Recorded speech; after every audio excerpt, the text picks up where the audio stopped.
"I thought I'd lost you," he said into her hair, voice breaking completely. "For the first time in 15 years, Katerina, I took up arms for someone. Not for power, not for my family's business, not for revenge. For you. Only for you." You are listening to a story exclusively narrated on the Dark Romance Stories channel.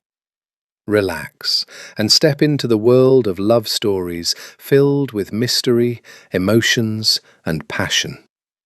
Don't forget to like, subscribe to the channel, and leave a comment to support us. This content is the property of Dark Romance Stories. Please do not copy or re-upload it in any form. The third body arrived at Northwestern Memorial at 4:47 in the morning, and Dr. Caterina Bellini knew before she even looked at the chart that something was wrong with the world again. His name was Walter Hines, 61 years old, a retired postal worker, with a wife named Donna, who sat in the family room twisting a tissue into a wet rope. He'd been on lisinopril and a generic cardiac maintenance drug called Cortisol for 11 months. He had come into the ER complaining of chest tightness and dizziness, and 40 minutes later, his heart had simply stopped trying. Katerina had seen 2 patients like this in the last 6 weeks, both older, both on Cortisol, both with labs that made no clinical sense. Potassium levels that spiked without explanation, liver enzymes that told a story no cardiologist wanted to read. She stood over Walter Hines's chart at the nurses' station long after the code had been called, after the resident who'd run it had gone to find coffee and a place to cry where no one could see him. She wasn't supposed to be doing detective work. She was a third-year resident with a dissertation deadline and an attending who thought she asked too many questions in rounds.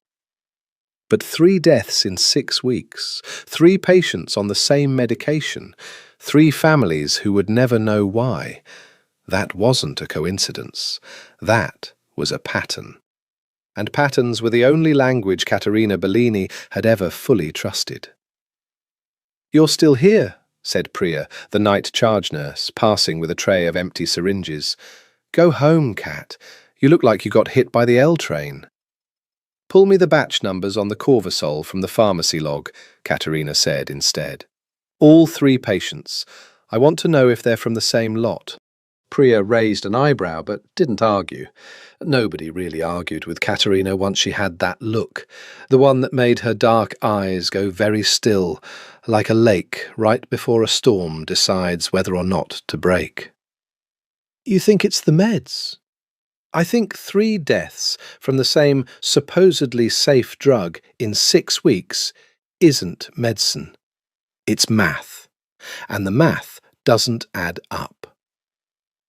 She didn't sleep that night. She went home to her studio apartment in Pilsen, the one with the exposed brick her mother insisted made it look unfinished, made coffee she didn't drink, and pulled up every public filing she could find on Cortisol's manufacturer. A company called Meridian Pharma, headquartered in a glass tower on North Michigan Avenue, with a parent holding company registered in Naples, Italy, and a CEO whose name she had never heard before that night and would never be able to forget again. Lorenzo Camorra. She typed the name into a search bar, the way you might press on a bruise to see if it still hurts. The press photo showed a man in his late 30s, dark hair threaded with the first silver, a jaw that looked like it had been built specifically to say no to things. Profiles called him a philanthropist, a self-made pharmaceutical innovator, a man who had brought affordable cardiac medication to underserved communities across the Midwest.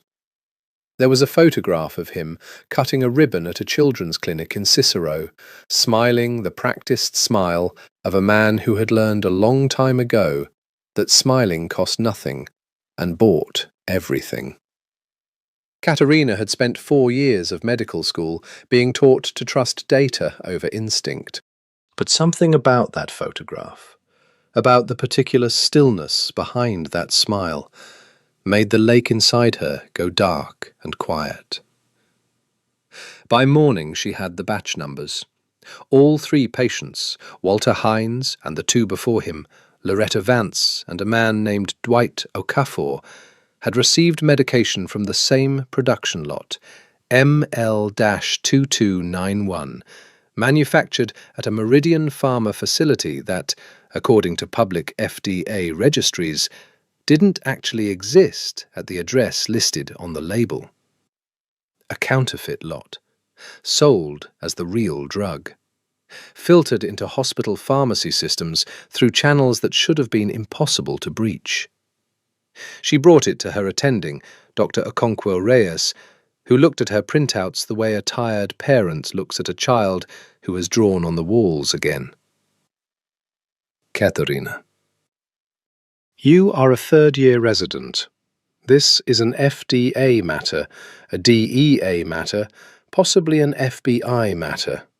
It is not a research project matter, and it is certainly not a girl with a laptop at 3 a.m. matter.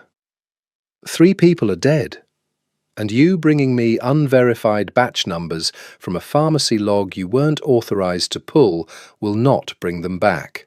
It will get you fired. He'd softened then, because underneath the exhaustion he liked her.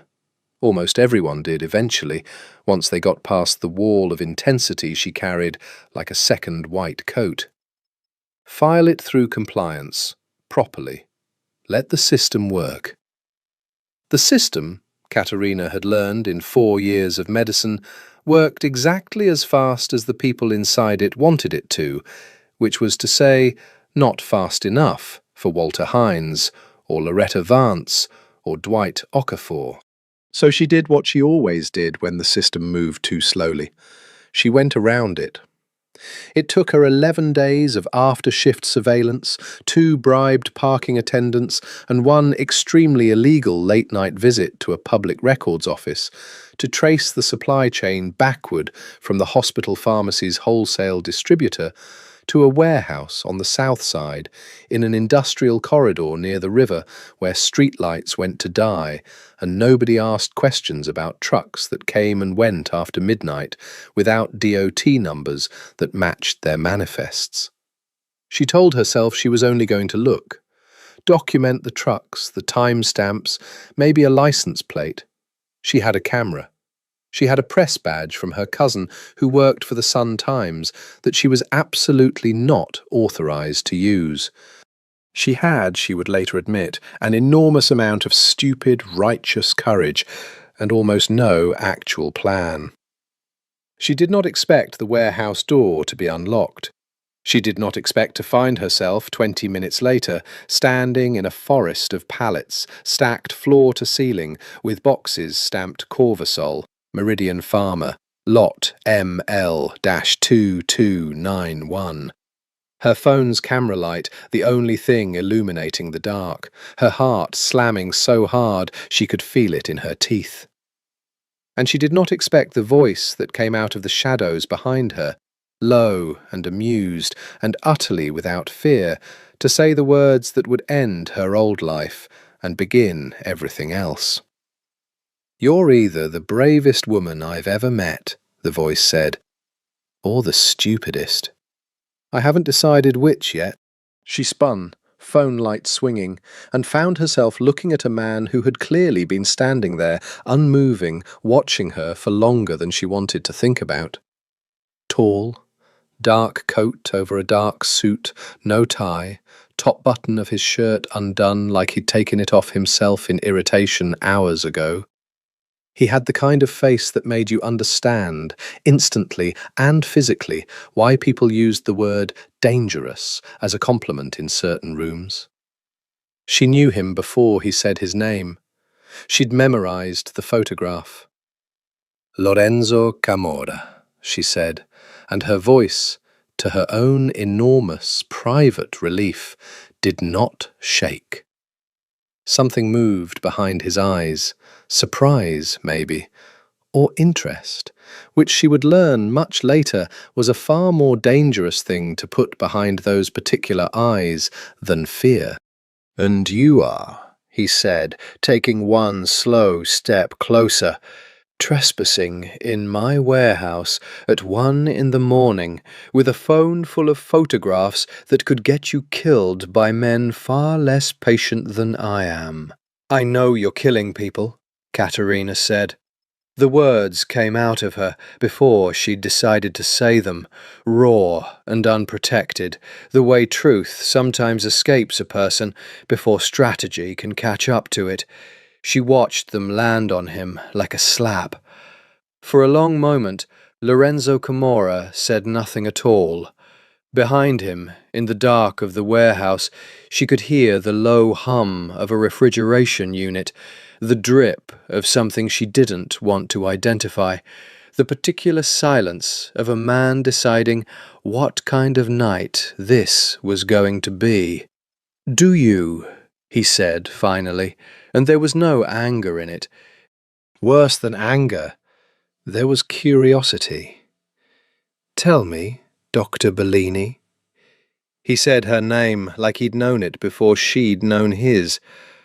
"What exactly do you think you know?" He knew her name. That single fact detonated somewhere behind Katerina's ribs with more force than any threat could have. "You've been investigating me," he said, reading the realization on her face with an ease that made her skin crawl. Katerina Bellini, third-year resident, Northwestern Memorial, writing a dissertation on counterfeit pharmaceutical infiltration into public hospital systems. A very ambitious topic for someone who apparently doesn't understand the concept of personal safety. He tilted his head. "I had Marco run your name 2 days after you first pulled those batch records. Did you think a pharmacy log query goes unnoticed in a hospital I have people inside of?" The floor seemed to tilt slightly beneath her. "You have people inside the hospital?" "I have people inside a great many places, Dottoressa." He said the Italian honorific with a faint private warmth, as if it were a door he was choosing deliberately to leave open between them. "It is how men like me survive long enough to wear good suits and give interviews about philanthropy." She made herself stand still, though every instinct screamed to run, and the warehouse offered nowhere to run to. "Then you know I have copies of everything. The batch numbers, the photographs, the supply chain documents.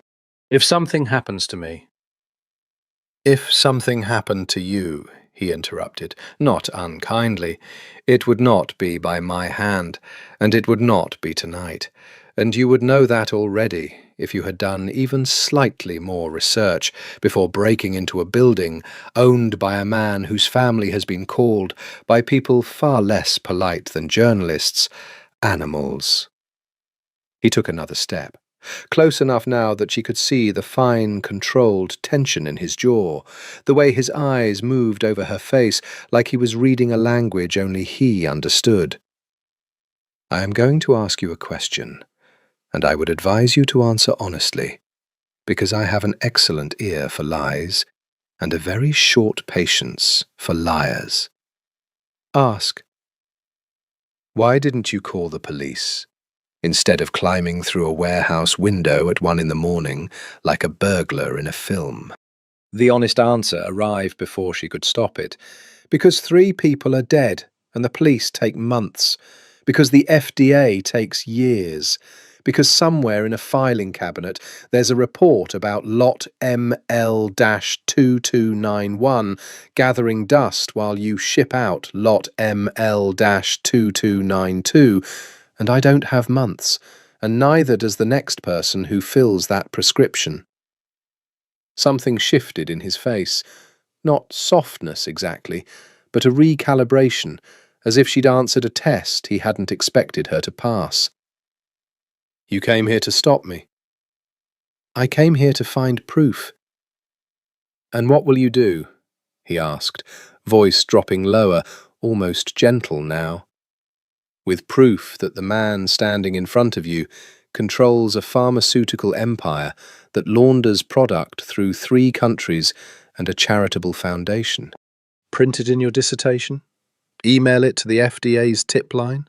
Tell me, Katerina, what does the truth weigh, exactly, against men who have already decided it is inconvenient for them?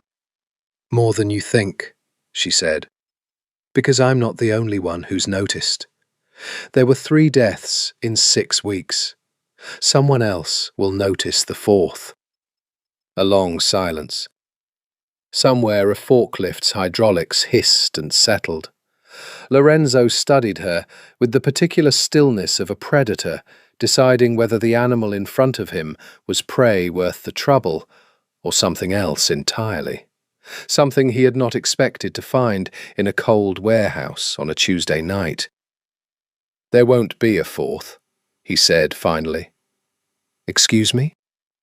Lot ML-2291 was not supposed to leave the production facility.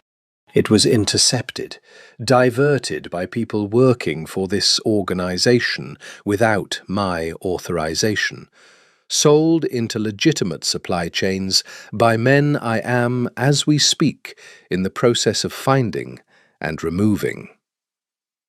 I did not order 3 deaths, Dottoressa. I do not deal in counterfeit cardiac medication that kills postal workers and grandmothers.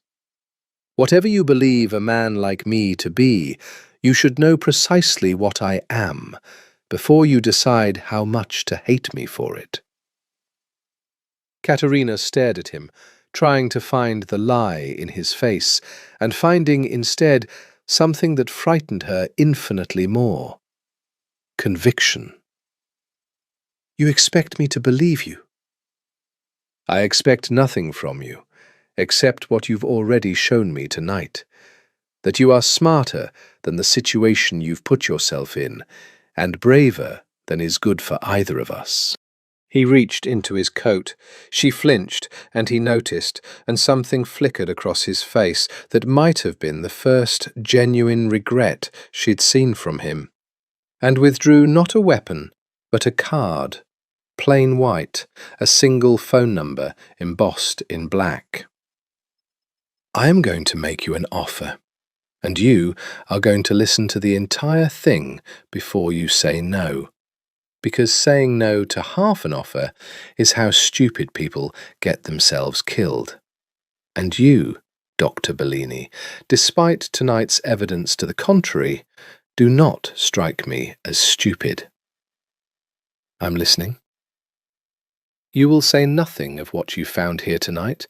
No reports, no leaks, no late-night calls to journalist cousins with stolen press badges. She startled. He smiled, just slightly, the first real smile she'd seen from him, and it did something unforgivable to the rhythm of her heart. Yes, I know about the badge too. In exchange, I will personally halt every shipment from the contaminated lot, recall what has already gone out through channels you do not have access to, and I will fund, fully, publicly, in your hospital's name, the entire pediatric cardiac unit at Northwestern Memorial. Equipment, staffing, a research grant in your name, if you want it, for the dissertation you are clearly far too talented to abandon. You're trying to buy my silence. I am trying, he said, to give 3 families an explanation that doesn't end in years of litigation that goes nowhere, and to give a hospital full of sick children a unit that currently doesn't exist. Call it whatever serves your conscience best. And if I say no? If I go to the FBI tomorrow? His expression didn't change, but something in the air around him did, a drop in temperature she felt in her spine. Then you will discover exactly how thin the line is between the man standing in front of you, who is, despite everything, trying to do the right thing, the only way men like me know how, and the family I come from, who will not extend you the same courtesy twice. It was not quite a threat. It was worse. It was an honest warning, delivered by a man who clearly believed every word of it, including the parts that should have terrified her far more than they did. "I want it in writing," she said. "The funding, publicly announced within 30 days. Something that was almost pride moved across his face. Done. And I want to know who diverted that lot. The real people responsible. Not for my dissertation. For Walter Hines's wife." He was quiet for a long moment, studying her the way a man studies a painting he didn't expect to find in a building he owns. "You will have a name," he said, "when it is safe to give you one, not before." She took the card. It felt heavier than white paper had any right to feel. "This doesn't make us friends," she said. "No," he agreed, and the smile returned, slower this time, more dangerous. "It doesn't make us anything at all, Dottoressa. Yet." True to his word, the announcement came on day 26. Katerina was in the resident lounge, eating a sad vending machine sandwich, when the hospital's internal newsletter pinged her phone. Meridian Pharma Foundation announces $4. $2 million gift to establish Northwestern Memorial Pediatric Cardiac Unit. There was a photograph of the hospital's CEO shaking hands with a man in a charcoal suit whose smile, in print, looked exactly like every other corporate philanthropist's smile. Practiced, warm, empty of anything that might give away the truth of what he'd looked like standing in a dark warehouse telling her, "I do not deal in counterfeit cardiac medication that kills postal workers and grandmothers." Like a vow. She told herself she felt nothing reading it. She told herself a great many things over the next 2 weeks, most of them lies. The truth was that she could not stop thinking about him. Not the danger of him, exactly, though that lived in her chest like a held breath, but the strangeness of him. A mafia boss who flinched, almost imperceptibly, when she'd flinched from his hand. A man who'd offered her a name for Walter Hines's widow before she'd even asked for one for herself. A man whose voice, when he said "Dottoressa," made something low and unwilling in her stomach turn over. It was 3 weeks before she heard from him again. She was leaving a 12-hour shift, half asleep on her feet, fumbling for her car keys in the hospital parking garage, when a black sedan with windows tinted dark enough to be its own small kingdom pulled up beside her with the silent confidence of money that never had to ask permission to exist. The back window lowered 6 inches. "Get in," Lorenzo said. "Or don't.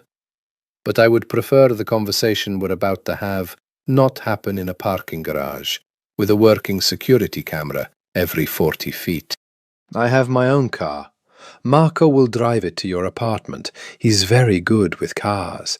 Better than he is with people, frankly, but you'll learn to appreciate his particular talents." A beat. "Katerina, get in the car." She should have said no.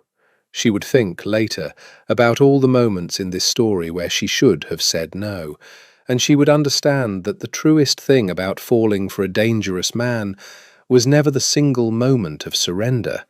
It was the long, slow accumulation of 100 small moments where you could have walked away and didn't, because some treacherous, unscientific part of you had already decided the danger was worth it.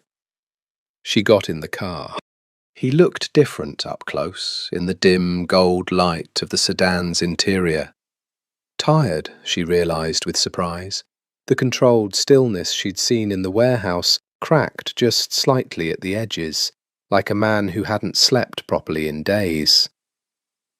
"You found the name," she guessed. "I found several names." He handed her a folder, slim, unmarked. The man who diverted lot ML-2291 was a regional distribution manager named Salvatore Greco. He sold the counterfeit batch to a black market broker for less money than I pay my driver in a month, because he believed, correctly as it turns out, that I would never notice a single lot among thousands. His jaw tightened. He has been dealt with. Something cold moved through her. Dealt with how? He will not be diverting any more pharmaceutical shipments, Katerina.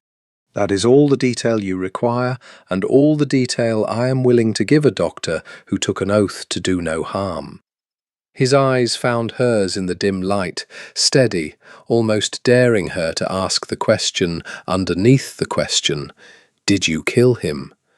And she found, to her own quiet horror, that she didn't actually want the answer badly enough to ask. What you will find in that folder is everything Walter Hines' widow needs to understand what happened to her husband, framed in language a grieving woman can survive reading. There is also a number for a foundation that will cover funeral costs and ongoing financial support for both surviving families, structured so that no money trail ever touches my name or yours. She opened the folder, read. Found, exactly as promised, the truth told gently, the way you'd explain death to someone you actually cared about, sparing further pain. "Why are you doing this?" she asked finally, looking up. "The real reason, not the press release reason." Lorenzo was quiet for a long moment, looking out the tinted window at the grey Chicago night sliding past, streetlights smearing gold across his profile. When he spoke, his voice had lost its careful polish, gone rougher, lower, more dangerous in its honesty than anything he'd said in the warehouse. "Because once," he said, "a long time ago, someone I loved more than my own life took a medication that was supposed to save her, and it killed her instead.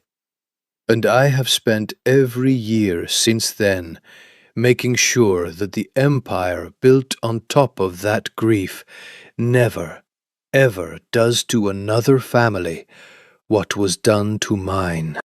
He turned to look at her, and whatever mask he wore for boardrooms and ribbon cuttings had slipped entirely away, leaving something raw and old and very tired underneath. "You wanted to know what I am, Dottoressa. That is what I am. A man trying to control a fire he didn't start, in a house that's been burning for 15 years. The car had stopped outside her apartment building without her noticing. Neither of them moved to end the silence that followed. "Who was she?" Katerina asked softly. "The person you loved." His eyes went somewhere far away, somewhere she understood instinctively she had not yet earned the right to follow him to. "Another night," he said, "if there is one." He reached past her to open the door himself, his arm brushing hers, close enough that she caught the low, expensive warmth of his cologne and something underneath it that was simply him. And for one suspended second, neither of them moved, the question of whether there would be another night hanging unanswered between them like smoke that hadn't decided which direction to drift. "Good night, Katerina," he said finally, voice rough. She got out of the car. She did not look back, though every nerve in her body wanted to. It was only once she was inside her apartment, leaning against her own front door with her heart going far too fast for a woman who had simply ridden home in a car, that she let herself admit the truth she'd been out running since the warehouse. She wanted there to be another night. Badly, recklessly, in a way that had absolutely nothing to do with her dissertation, and everything to do with the particular ache of watching a dangerous man's careful mask slip, just once, just for her. There were, Katerina told herself, perfectly clinical reasons to keep seeing him. He had information she needed: names, dates, the architecture of a counterfeit pharmaceutical pipeline that stretched from Naples to Chicago to half a dozen cities she hadn't even mapped yet. If she was going to write a dissertation that actually mattered, that actually changed something, she needed a source inside the machine. It had nothing to do with the warmth of his voice on the phone at midnight, or the way he'd started texting her articles about cardiac pharmacology with single-line commentary that made her laugh out loud in the resident lounge, or the increasingly embarrassing amount of time she spent deciding what to wear to meetings that were, officially, research interviews. She told herself this for 6 weeks, through 4 research interviews that became dinners, through one terrifying afternoon when he picked her up from a 12-hour shift with takeout from a restaurant that didn't have a public phone number, through the slow erosion of every professional boundary she'd built her entire adult identity around. "You're investigating him from the inside," she told her reflection one night, testing how the lie sounded out loud. "That's all this is." Her reflection did not look convinced. Neither, if she was honest, was she. The dinners were the worst, or the best, depending on which version of herself was doing the judging. He took her to a restaurant in the West Loop, with no sign on the door, where the staff called him Don Camorra in low, deferential voices, and seated them at a corner table, angled so his back was always to the wall, and his eyes were always on the room. He ordered for both of them in Italian, without asking, and when she'd raised an eyebrow at the presumption, he'd simply said, "I am told I have excellent taste," with a half-smile that made the presumption entirely forgivable. "Tell me about her," Katerina said, halfway through a glass of wine. She was nursing slower than she wanted to, because she needed her wits about her around this man more than she'd ever needed them around anyone. "The person who died. You said you'd tell me. Another night." Lorenzo set down his fork with the careful precision of a man buying himself time. "Sophia," he said finally. "My daughter." The word landed in Katerina's chest like a stone dropped into still water. "You're Lorenzo. I didn't know you had a daughter." "Had," he corrected, very quietly. "She would be 21 this year." He turned his wineglass by the stem, not drinking, watching the dark liquid catch the candlelight. "She was 6. A fever, nothing dramatic. The kind of thing children survive 1,000 times a day. The hospital gave her a standard antipyretic, over the counter, completely unremarkable. Except the batch had been cut with an industrial filler to stretch profit margins, and her small body could not process what should have been a perfectly safe dose of medicine that was never actually what the label claimed it to be. Katerina's hand found his across the table before her mind had finished deciding to move it. "Lorenzo, I'm so sorry." "I was 24.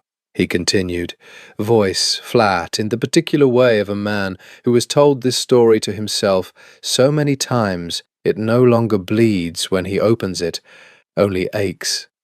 "My father had been grooming me to take over the legitimate side of the family's pharmaceutical interests. Distribution, mostly, some manufacturing. I thought it was a businessman's life. Boring. Respectable.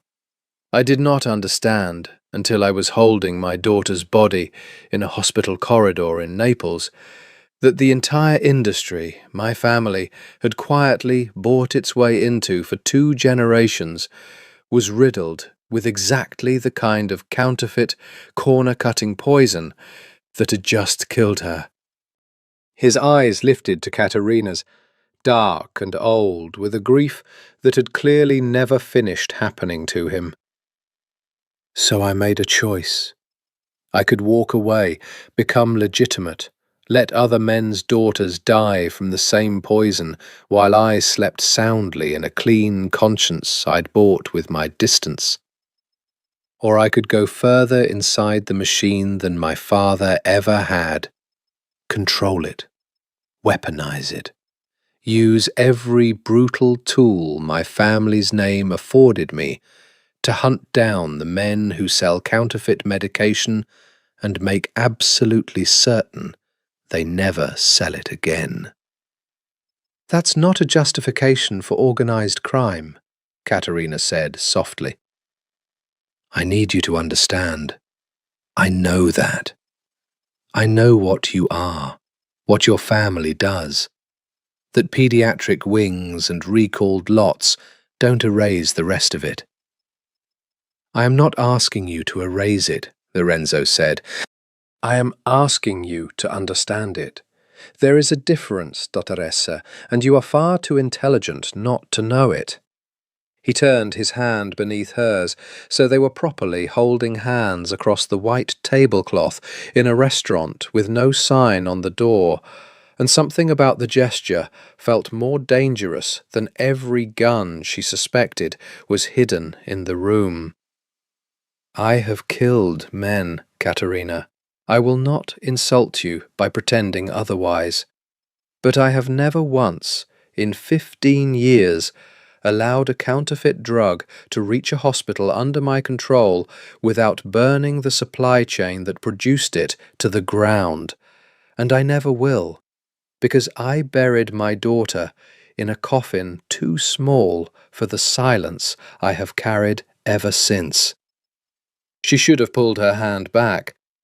She thought about it, genuinely, clinically considered it, the way she considered every dangerous variable in her life, and found that she didn't want to. Why are you telling me this? She asked. All of it, the real version, not the press release version.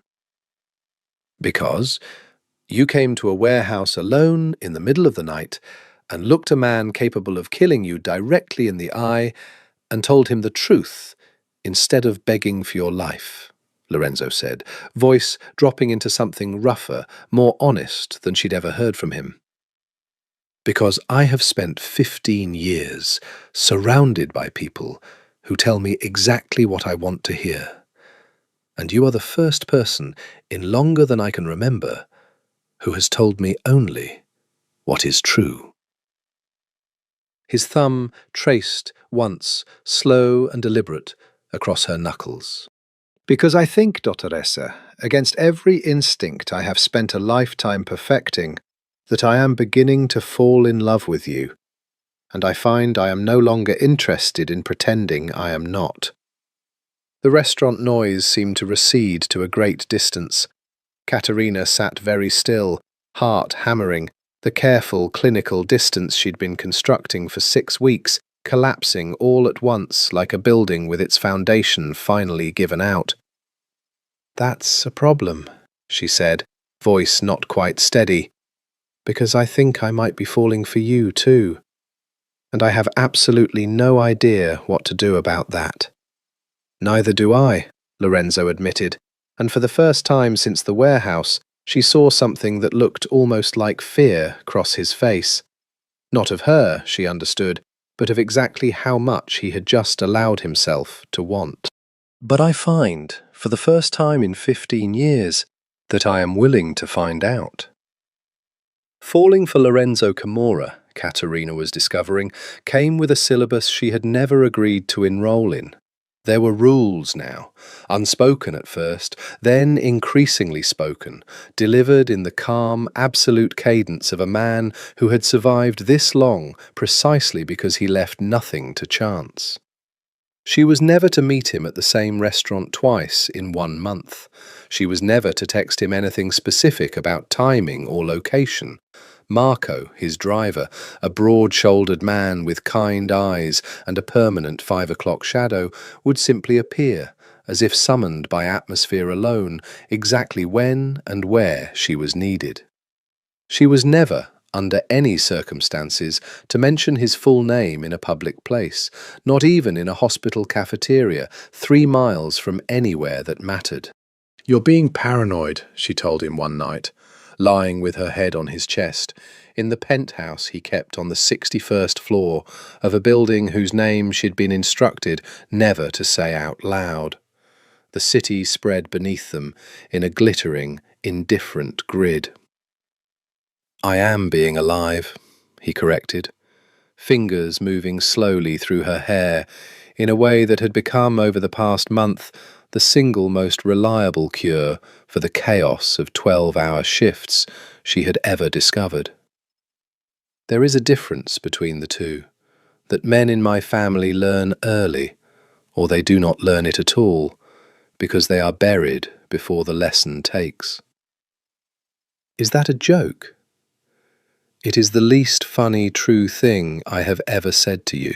He shifted, propping himself on one elbow to look down at her, and even now, a month into whatever this had become, the sheer intensity of his attention still did something physically destabilizing to her pulse. There are families who would consider it a significant strategic opportunity to know that Lorenzo Camorra has fallen for a doctor with no protection, no security detail, and an apartment with a lock any teenager could pick in under a minute. "You've checked my lock. I had it replaced 3 weeks ago. You didn't notice because Marco is, as I mentioned, very good with things that aren't people." She sat up, pulling the sheet with her, half laughing, half genuinely unsettled. "Lorenzo, you can't just replace my locks without telling me." "I can," he said simply, "and I will continue to, because the alternative is a version of this story where someone uses you to get to me, and I have already buried one person I loved because I failed to protect her. I will not survive doing that twice." The humour had drained entirely from his voice, replaced by something low and fierce that she was beginning to recognise as the particular shape of his love: possessive, absolute, terrifying in its intensity, and utterly, devastatingly sincere. "You are mine now, Katerina.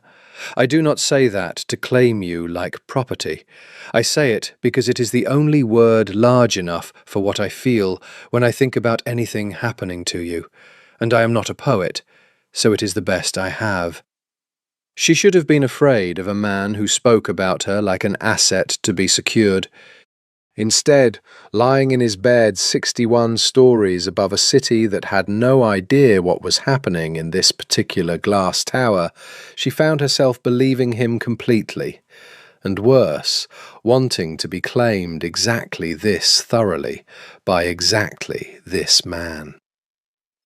"I want to see your work," she said instead, because some part of her, the doctor, the researcher, the woman who had broken into a warehouse alone in the dark, still needed evidence, even now.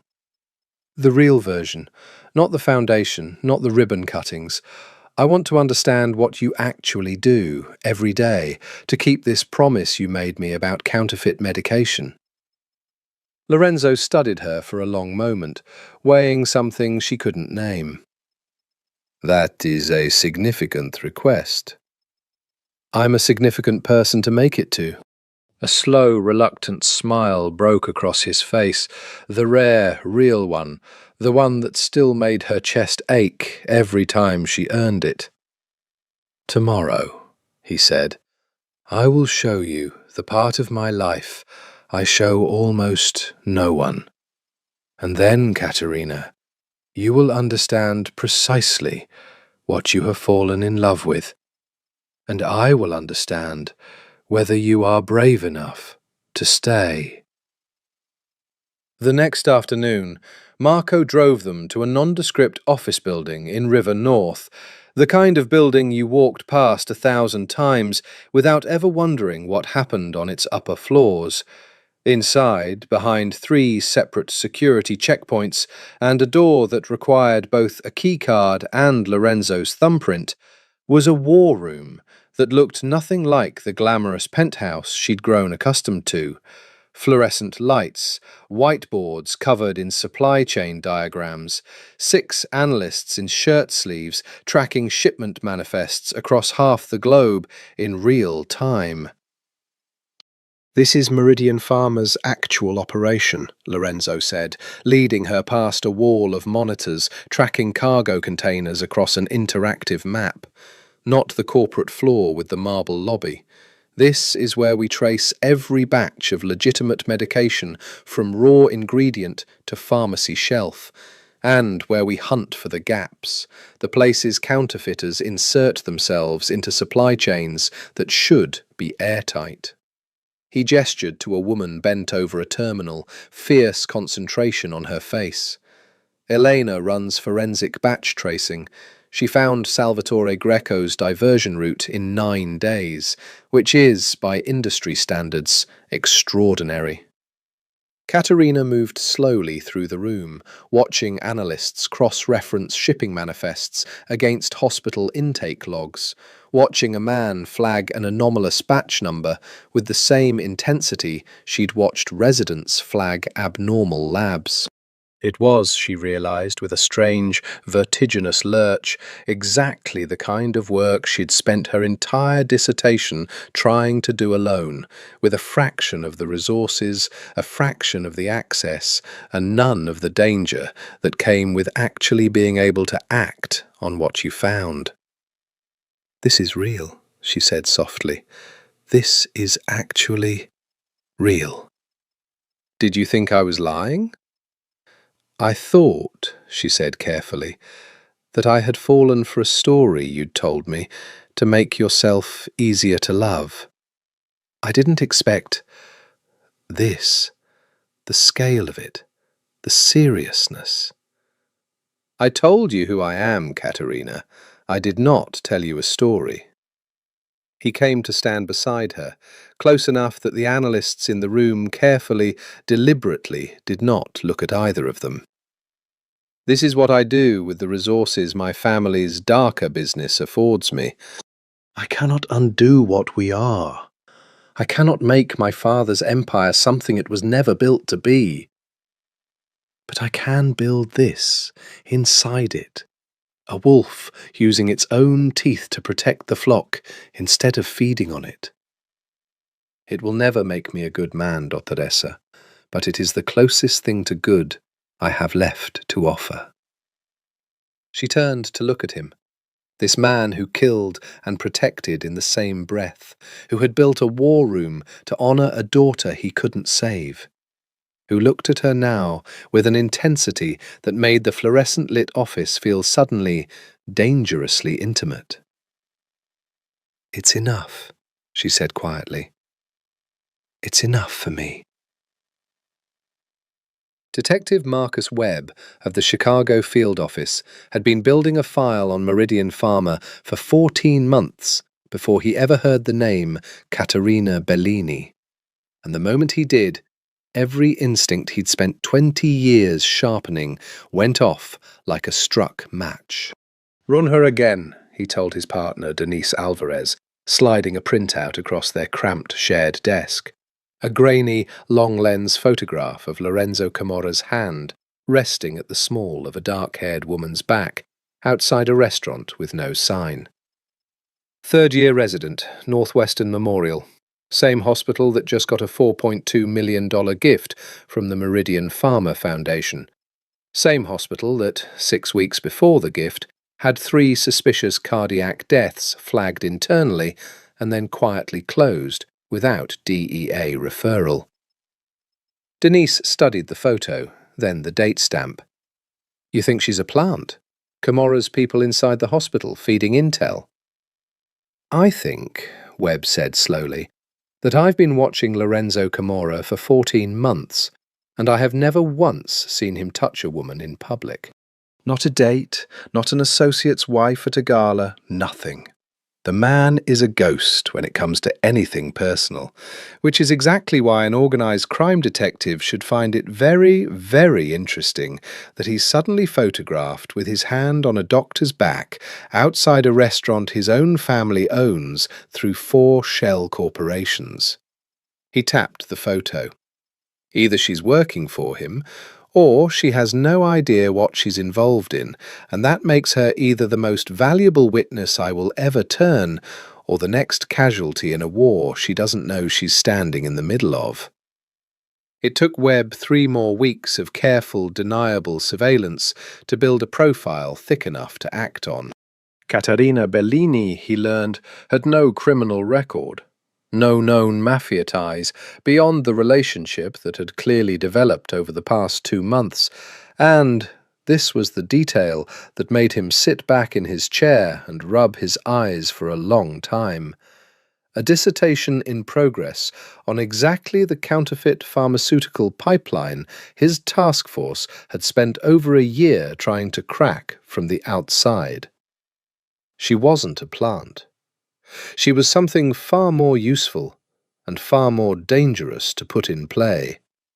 A woman with legitimate access, real expertise, and, based on 3 photographs that made Webb distinctly uncomfortable on a level that had nothing to do with the case, genuine, unguarded feelings for the man he intended to put away for the rest of his life. He requested the meeting through her hospital's HR department, framed as a routine compliance interview related to a pharmaceutical fraud inquiry. Vague enough not to spook her, specific enough to guarantee she'd show up. She arrived at the downtown Federal Building on a rainy Thursday afternoon between shifts, scrubs still visible under her coat, exhaustion etched into the set of her shoulders, and Webb felt the first genuine pang of guilt he'd allowed himself in this entire investigation. "Dr. Bellini, thank you for coming in." He gestured to the chair across from his desk, watched her take it with the careful, slightly suspicious posture of someone who had grown up being told never to trust a man with a badge unless you'd vetted him personally. "I'm Special Agent Marcus Webb, FBI Organized Crime Division. I'd like to talk to you about Lorenzo Camorra." He watched every muscle in her face go carefully, professionally still. The exact stillness, he noted, of someone who had been coached, deliberately or instinctively, in how to control a room's read on her. "I'm not sure what that has to do with hospital compliance." "Nothing," Webb admitted. "I used a pretext to get you in this room because I needed to talk to you somewhere I knew you couldn't be overheard or followed, and I apologize for the deception, but I think once I tell you what I know, you'll understand why." He slid a folder across the desk. 14 months of surveillance photographs, financial trace documents, a chart mapping the Camorra family's documented violence across 3 decades. "I've been investigating Meridian Pharma and its parent organization for over a year. I know about the counterfeit pharmaceutical pipeline.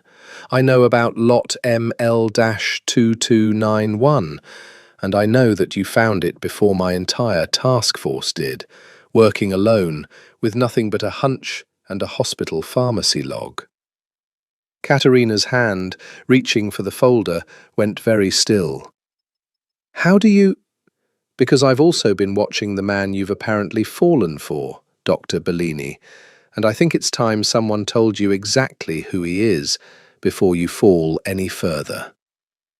Webb leaned forward, voice dropping into the register he reserved for the moments in his job he hated most, the moments where the truth was a weapon he had no choice but to use on someone who hadn't done anything to deserve being hurt by it.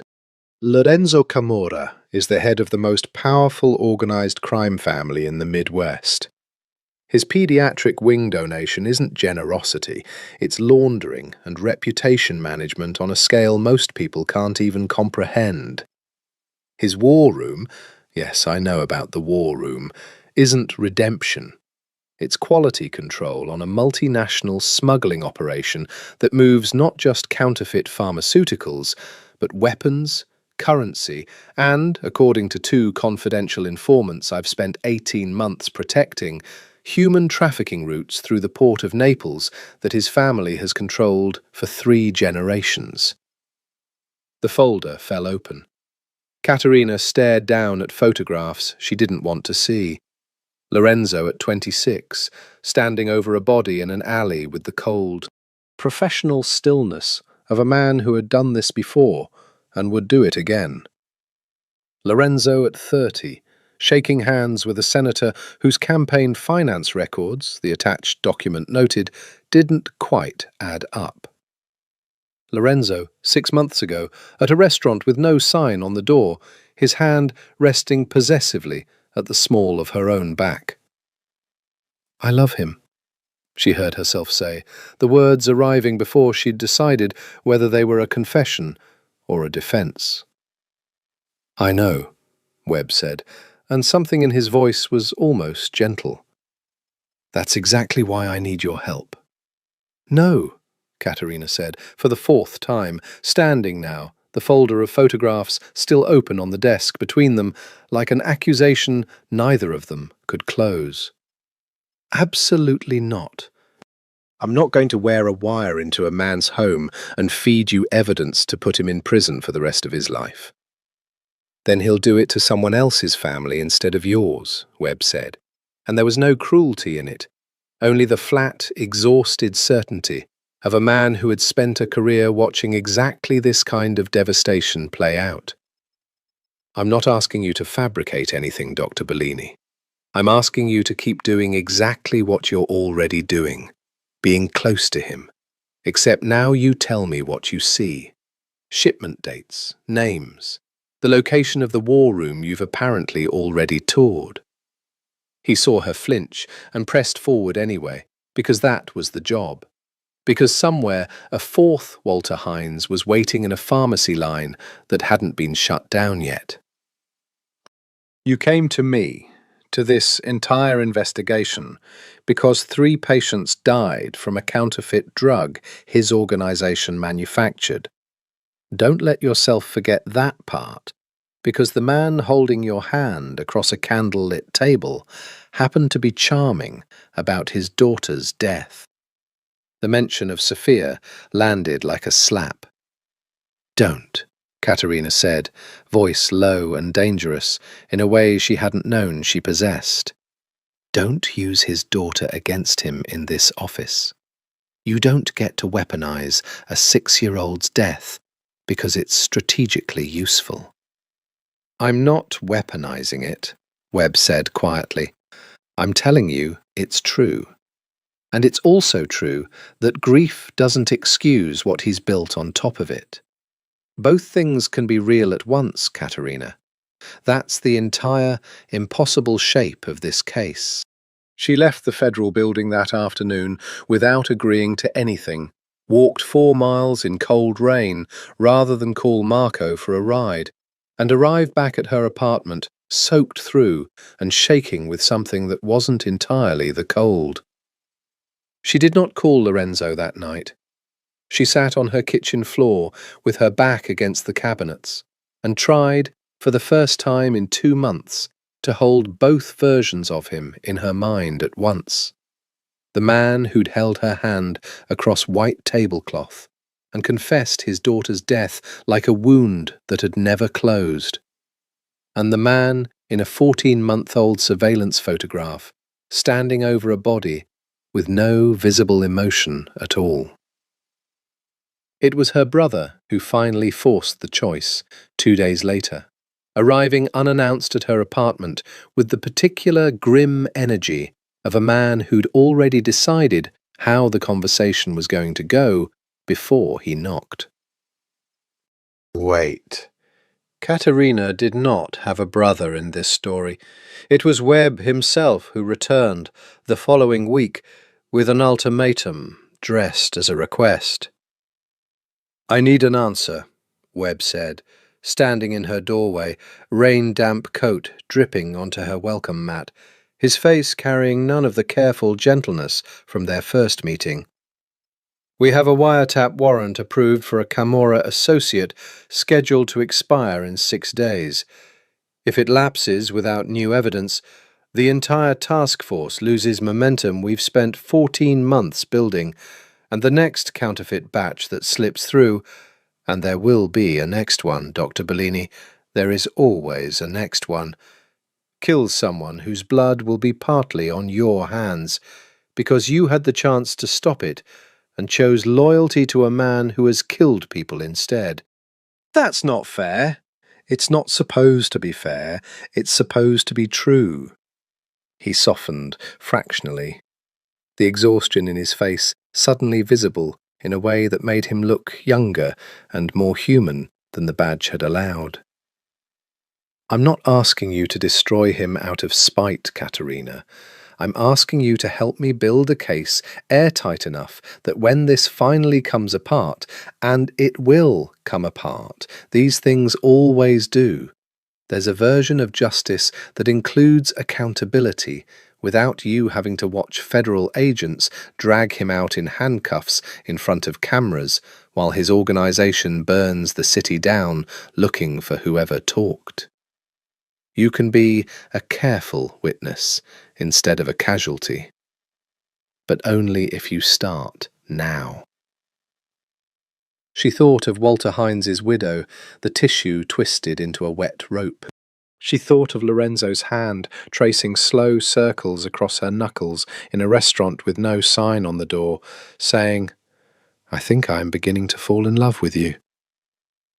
She thought of a 6-year-old girl whose death had built both the empire and the man who tried, in his broken, brutal way, to atone for it ever since. "I need time," she said finally. "You have 6 days." The door closed. Katerina stood alone in her apartment, the rain still drumming against the windows, and understood with sudden, terrible clarity that whatever came next, there was no version of her life that let her keep both the man she loved and the conscience that had made her fall for him in the first place. She was going to have to choose. And worse, far worse, she was going to have to find a way to make that choice without him ever knowing she'd been forced to make it at all. Her phone buzzed, a text from Lorenzo. "Dinner tomorrow? I have something I want to show you." She stared at the screen for a long time before she answered. "Yes," she typed finally. "I'll be there." It was, she would understand much later, the first lie she ever told him, and the beginning of every truth that came after. She wore the wire for the first time on a Tuesday, tucked beneath the collar of a blouse Lorenzo had given her himself, a small cruelty of circumstance that she tried very hard not to think about, as Marco's car wound through the city toward the penthouse. Webb's voice had been clinical in the briefing that morning. "You don't need to ask leading questions. You don't need to manufacture anything. Just let him talk the way he always does, and let the recorder do the rest." It had sounded simple in a windowless federal office. It felt like a slow, surgical betrayal now, riding up 61 floors in an elevator that smelled faintly of his cologne, toward a man who had no idea the woman he loved was carrying a microphone against her own skin. "You're quiet tonight," Lorenzo said when she arrived, studying her with the particular attentiveness that had once felt like the safest thing in her life, and now felt like the most dangerous. "Long shift?" "Something like that." She let him pour her a glass of wine she had no intention of finishing, let him lead her to the floor-to-ceiling windows where the city spread out beneath them in its glittering, indifferent grid. Let herself, for one terrible, treacherous moment, simply exist inside the fiction that this was still an ordinary night between two people who loved each other without complication. "I want to show you something," he said, and there was an uncharacteristic nervousness in it, a vulnerability she'd rarely seen from him. He led her to a locked drawer in his study, withdrew a small velvet box, and for one suspended, vertiginous second, Katerina's entire body went cold with the terrible, specific fear of a woman about to be proposed to by a man she was actively helping the FBI build a case against. It was not a ring. It was a key. "To this apartment," he said, "and to the one in Naples. The one that belonged to my grandmother before my father sold off everything that wasn't profitable." He pressed it into her hand, his fingers warm and steady around hers. "I want you to have somewhere that's yours, Katerina, not borrowed, not arranged by Marco. Somewhere you can go whether I'm in the room or not. Because I have started to understand that the version of safety I've been offering you, locks I change without asking, drivers who appear like ghosts, is a safety built around my control of your life. And you deserve a version that's simply, unambiguously yours." The wire against her collarbone felt suddenly unbearably heavy. "Lorenzo, I know what I am," he continued, before she could find words for the guilt closing her throat. "I know what loving me costs a person. The danger, the secrecy, the version of yourself you have to fold away every time we're together. I am not a good bet, Dottoressa. I have never once pretended to be. But I am telling you, as honestly as I know how to tell anyone anything, that I intend to spend whatever years I have left making the cost worth what it buys you." His thumb traced her cheek, achingly gentle for a man whose hands she now knew, with documented certainty, had taken lives. "I love you. Not the careful, performed version of love I learned to fake for cameras and senators, the real, terrifying, inconvenient kind that makes a man who has spent 15 years building walls start handing out keys instead." Katerina closed her hand around the key and felt the wire record every word, and understood with sudden, devastating clarity that she was going to have to choose, soon, between the truth she'd promised Marcus Webb and the truth standing in front of her, with his heart laid open on a velvet box. "I love you too," she said, and it was the truest thing she'd said in this apartment in weeks, and it broke something in her to say it while a recorder fed every word to a federal agent 4 miles away. "I need you to know that, whatever happens. I need you to know that part was never a lie." Something in his face shifted, a flicker of unease, gone almost before she registered it, the instinct of a man who had survived this long by reading rooms for exactly the kind of subtext she was, despite every effort, leaking into her voice. "Why does that sound like a goodbye?" "It's not," she said quickly, too quickly. "It's not a goodbye." He studied her for a long moment, and she watched him decide deliberately not to push, a mercy she didn't deserve and couldn't afford to examine too closely. "Stay tonight," he said instead, voice rough. "Not because of the key or the apartment or anything except that I would like, for one night, to simply have you here, without the city or my family or your dissertation pulling at either of us." She stayed.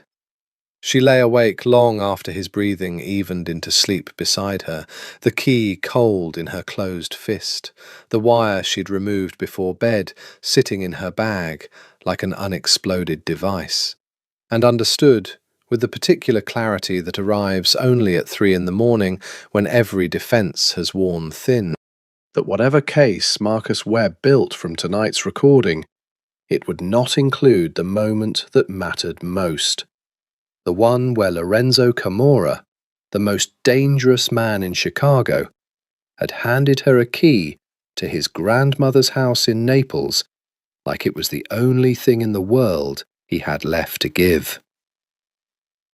That recording, at least, she resolved, would belong to no one but her.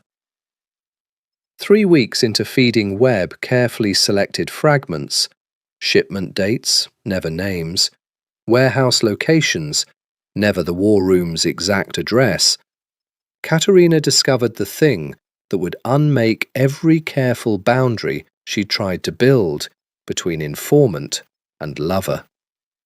She found it by accident, in the way most devastating discoveries happen, not through investigation, but through an unguarded evening when Lorenzo, 3 glasses of wine past his usual control, fell asleep on the couch with his phone unlocked on the coffee table beside him. She wasn't looking. She told herself that for a long time afterward, in the particular self-protective way people tell themselves things they need to be true. She had simply reached for the remote, and the phone's screen had lit beneath her hand, and there, in a photo album labelled only with a single date, a date she recognised with a cold lurch as 15 years and 2 months before tonight, was a folder of images she had no right to see, and could not, once she'd seen them, ever unsee. A little girl. Dark curls, Lorenzo's exact eyes, a gap-toothed smile in a school photograph that had clearly been scanned and preserved with the obsessive care of a man protecting the only physical evidence left of someone he'd loved more than his own life. Sophia, age 5, blowing out candles. Sophia, age 6, asleep on Lorenzo's shoulder, on what was probably a plane, his arm wrapped around her with a tenderness that made Katerina's throat close. And then, the last image in the folder, dated 3 days before the death he'd told her about at dinner, Sophia in a hospital bed, small and pale, an IV taped to the back of one tiny hand, Lorenzo crouched beside her, with his forehead pressed to her temple, eyes closed, a man already grieving someone who hadn't yet died. Katerina set the phone down with shaking hands. She did not cry, not then. The tears came later, alone in her own apartment, when she finally let herself feel the full weight of what she'd seen. But something in her, looking at that photograph, reorganized itself permanently. Whatever Marcus Webb's case file said about Lorenzo Camorra, the body in the alley, the senator's irregular campaign finances, the 14 months of documented violence, none of it erased the truth in that hospital photograph. Both things were real, exactly as Webb had warned her. The wolf and the grieving father were the same man, occupying the same chest. And she had fallen in love with all of him. The parts she could defend, and the parts she couldn't.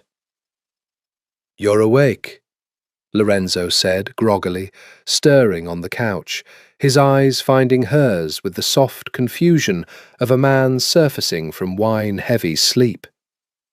Then he saw her face, and something sharpened instantly in his expression. "What's wrong?" "I saw the photos," she admitted. "On your phone." "I wasn't looking, I swear to you. The screen just lit up when I reached for the remote, and I saw Lorenzo. I saw Sophia. The hospital photo. 1980, I'm so sorry. I shouldn't have looked." She expected anger. She'd seen, in the brief months she'd known him, exactly how cold his face could go when something breached the careful walls he kept around his grief. Instead, he was quiet for a long moment, and when he spoke, his voice was rougher than she'd ever heard it. "I have never shown anyone that photograph," he said. "Not my father, not my closest associates. Marco doesn't know it exists."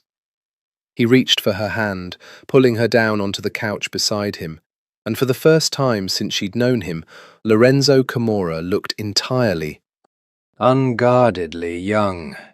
Younger than his 39 years, younger than the empire he carried, a man briefly stripped back down to the 24-year-old who'd held his daughter's body in a hospital corridor and never fully recovered. I took it because I knew even then, even in the worst moment of my life, that I would need to remember exactly what I was losing in order to survive becoming whatever I needed to become afterward.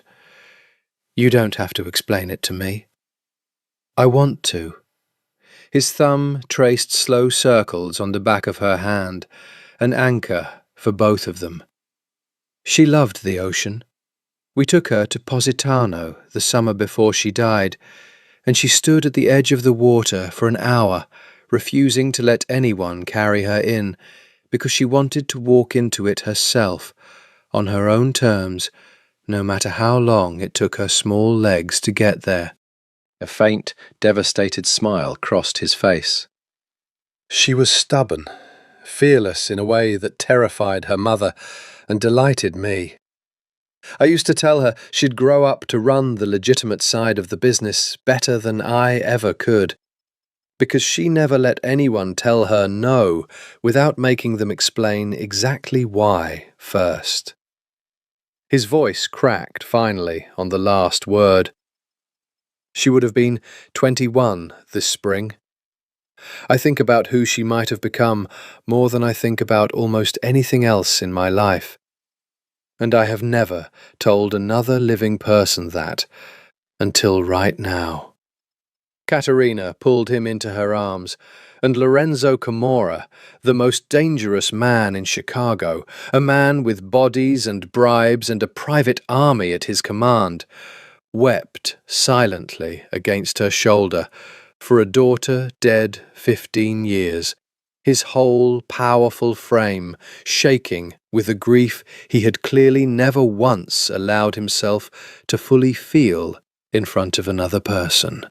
"I love you," she whispered into his hair, and meant it more completely than she had ever meant anything, even as the wire she'd worn 3 weeks earlier sat coiled in a drawer 4 miles away, a betrayal she had not yet found the courage to undo.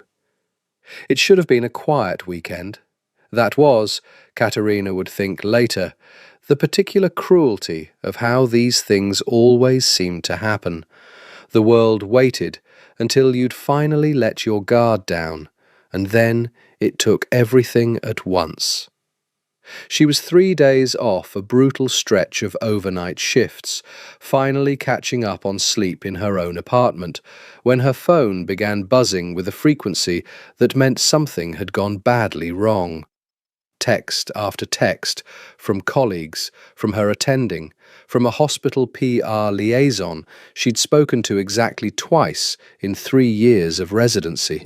She opened the first link with a feeling of dread that proved, within seconds, to be entirely justified. Chicago Tribune. Doctor's secret romance with reputed mob boss raises questions about hospital's $4.2 million donor. The photographs were grainy, but unmistakable. Caterina and Lorenzo outside the unmarked restaurant, his hand at the small of her back.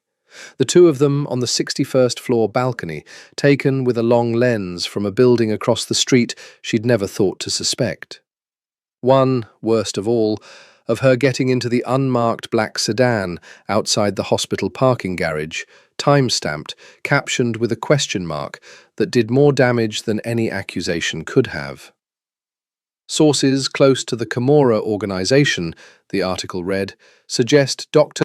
Bellini may have provided privileged hospital pharmacy data that allowed Meridian Pharma to retroactively cover a counterfeit drug scandal before federal investigators could act. Northwestern Memorial has placed Dr. Bellini on administrative leave, pending an internal review. Caterina read it twice, 3 times, her hands gone numb around the phone. None of it was technically true. She had never given Lorenzo hospital data, had in fact done the opposite, feeding fragments of his operation to the FBI at enormous personal cost. But truth, she was learning with brutal speed, mattered far less than narrative once a story this combustible caught fire. The hospital's call came 40 minutes later. Dr. Okonkwo Reyes, his voice carrying none of its usual warmth, informed her she was suspended, effective immediately. Her residency placed under review by both the hospital's ethics board and, this part landed like a physical blow, a separate state medical board inquiry into possible licensing violations. "I never gave him anything," Katerina said, voice cracking. "Everything in that article is twisted. I've been working with the FBI, not against them." "I believe you," Okonkwo Reyes said, and there was real sympathy in it, which somehow made it worse. "But belief isn't evidence, Katerina, and right now the hospital's board sees $4 million in donor money, a federal investigation, and a resident photographed getting into a known crime boss's car. They need to be seen doing something." "I'm sorry. I wish I had better news." She called Webb next, fury and panic warring in her chest in roughly equal measure. "Did you leak this?" "No," he said, and his voice carried a tightness that told her something had gone wrong on his end too, something he hadn't yet decided how much to tell her. "But I have a guess who did. There's a rival organization, the Esposito family, out of the West Coast, that's been trying to muscle into Camorra territory for 2 years. If they got wind that you were feeding us intel, the smartest move available to them isn't to expose you to us. It's to expose you to him, publicly, in a way designed to look like you were always working against him from the start. Burn your credibility with both sides at once." The implication landed with sickening clarity. "You think Lorenzo's people will think I'm a federal informant?" "I think," Webb said carefully, "that whoever leaked this story wanted exactly that conclusion drawn by exactly the people who would react to it with violence instead of due process." A pause, heavier than the silence around it deserved. "Katerina, I need you to consider, very seriously, whether it's time to come in. We can offer protective custody while this settles. It's not ideal, but it's safer than wherever you are right now. I'm not going into hiding because of a tabloid article. It's not just a tabloid article anymore. It's a target painted on your back by an organization that has, by your own account, already killed a man for diverting a single pharmaceutical lot." Webb's voice dropped lower, urgent now. "I need you to lock your doors, stay where you are, and wait for someone from my office. I'm sending a unit to your apartment within the hour." She hung up before he finished the sentence, hands shaking, and called Lorenzo instead. The only call that actually mattered, the only conversation she could not survive not having before whatever came next. He answered on the first ring, voice already tight with a fury she'd never heard directed anywhere but at her enemies, and for one terrible second she thought it was directed at her. "I've seen it," he said before she could speak. "I want you to listen to me very carefully, Katerina, because I do not have much time before this situation becomes far more dangerous than a newspaper article. I do not believe you gave them anything. I know you. I know what your face looks like when you're hiding something, and I have never once seen it directed at me. Until 3 weeks ago. And I chose then to trust the woman in front of me over the suspicion in my chest. And I do not regret that choice now." A door slammed somewhere on his end, footsteps, urgency. "But there are people in my organization who will not extend you that same trust, and within hours there will be a decision made about what to do with you that I may not be able to control. I need you to leave your apartment. Now. Marco is 3 minutes away." "Lorenzo, what's happening? What's happening?" he said, voice breaking with a rawness she'd only heard once before, weeping against her shoulder for a daughter dead 15 years, "is that I am about to find out exactly how much of my own family I am willing to defy to keep you alive. Get your coat. Marco is downstairs." The Camorra family, in its formal sense, the assembled capos, the consigliere, the men who had served Lorenzo's father before him and now reluctantly served the son, met that night in the basement of a restaurant in Little Italy that had been hosting exactly this kind of meeting for 4 generations. Caterina was not there for it, hidden instead in a safe house Marco had driven her to, with a speed that left no room for further argument. But Lorenzo told her about it later, in fragments, in the particular flat voice of a man recounting a battle he wasn't certain he'd won. His uncle Dominic, his father's brother, the family's consigliere since before Lorenzo was born, opened the meeting with the question that had clearly been simmering for weeks. "You've been photographed with a woman whose brother-in-law works organised crime task forces for the federal government, and within days of that photograph surfacing, 3 separate shipments are intercepted at the port with a precision that suggests someone fed the Bureau exact coordinates." Dominic's voice, Lorenzo said, had carried the particular calm that was always, in their family, more dangerous than shouting.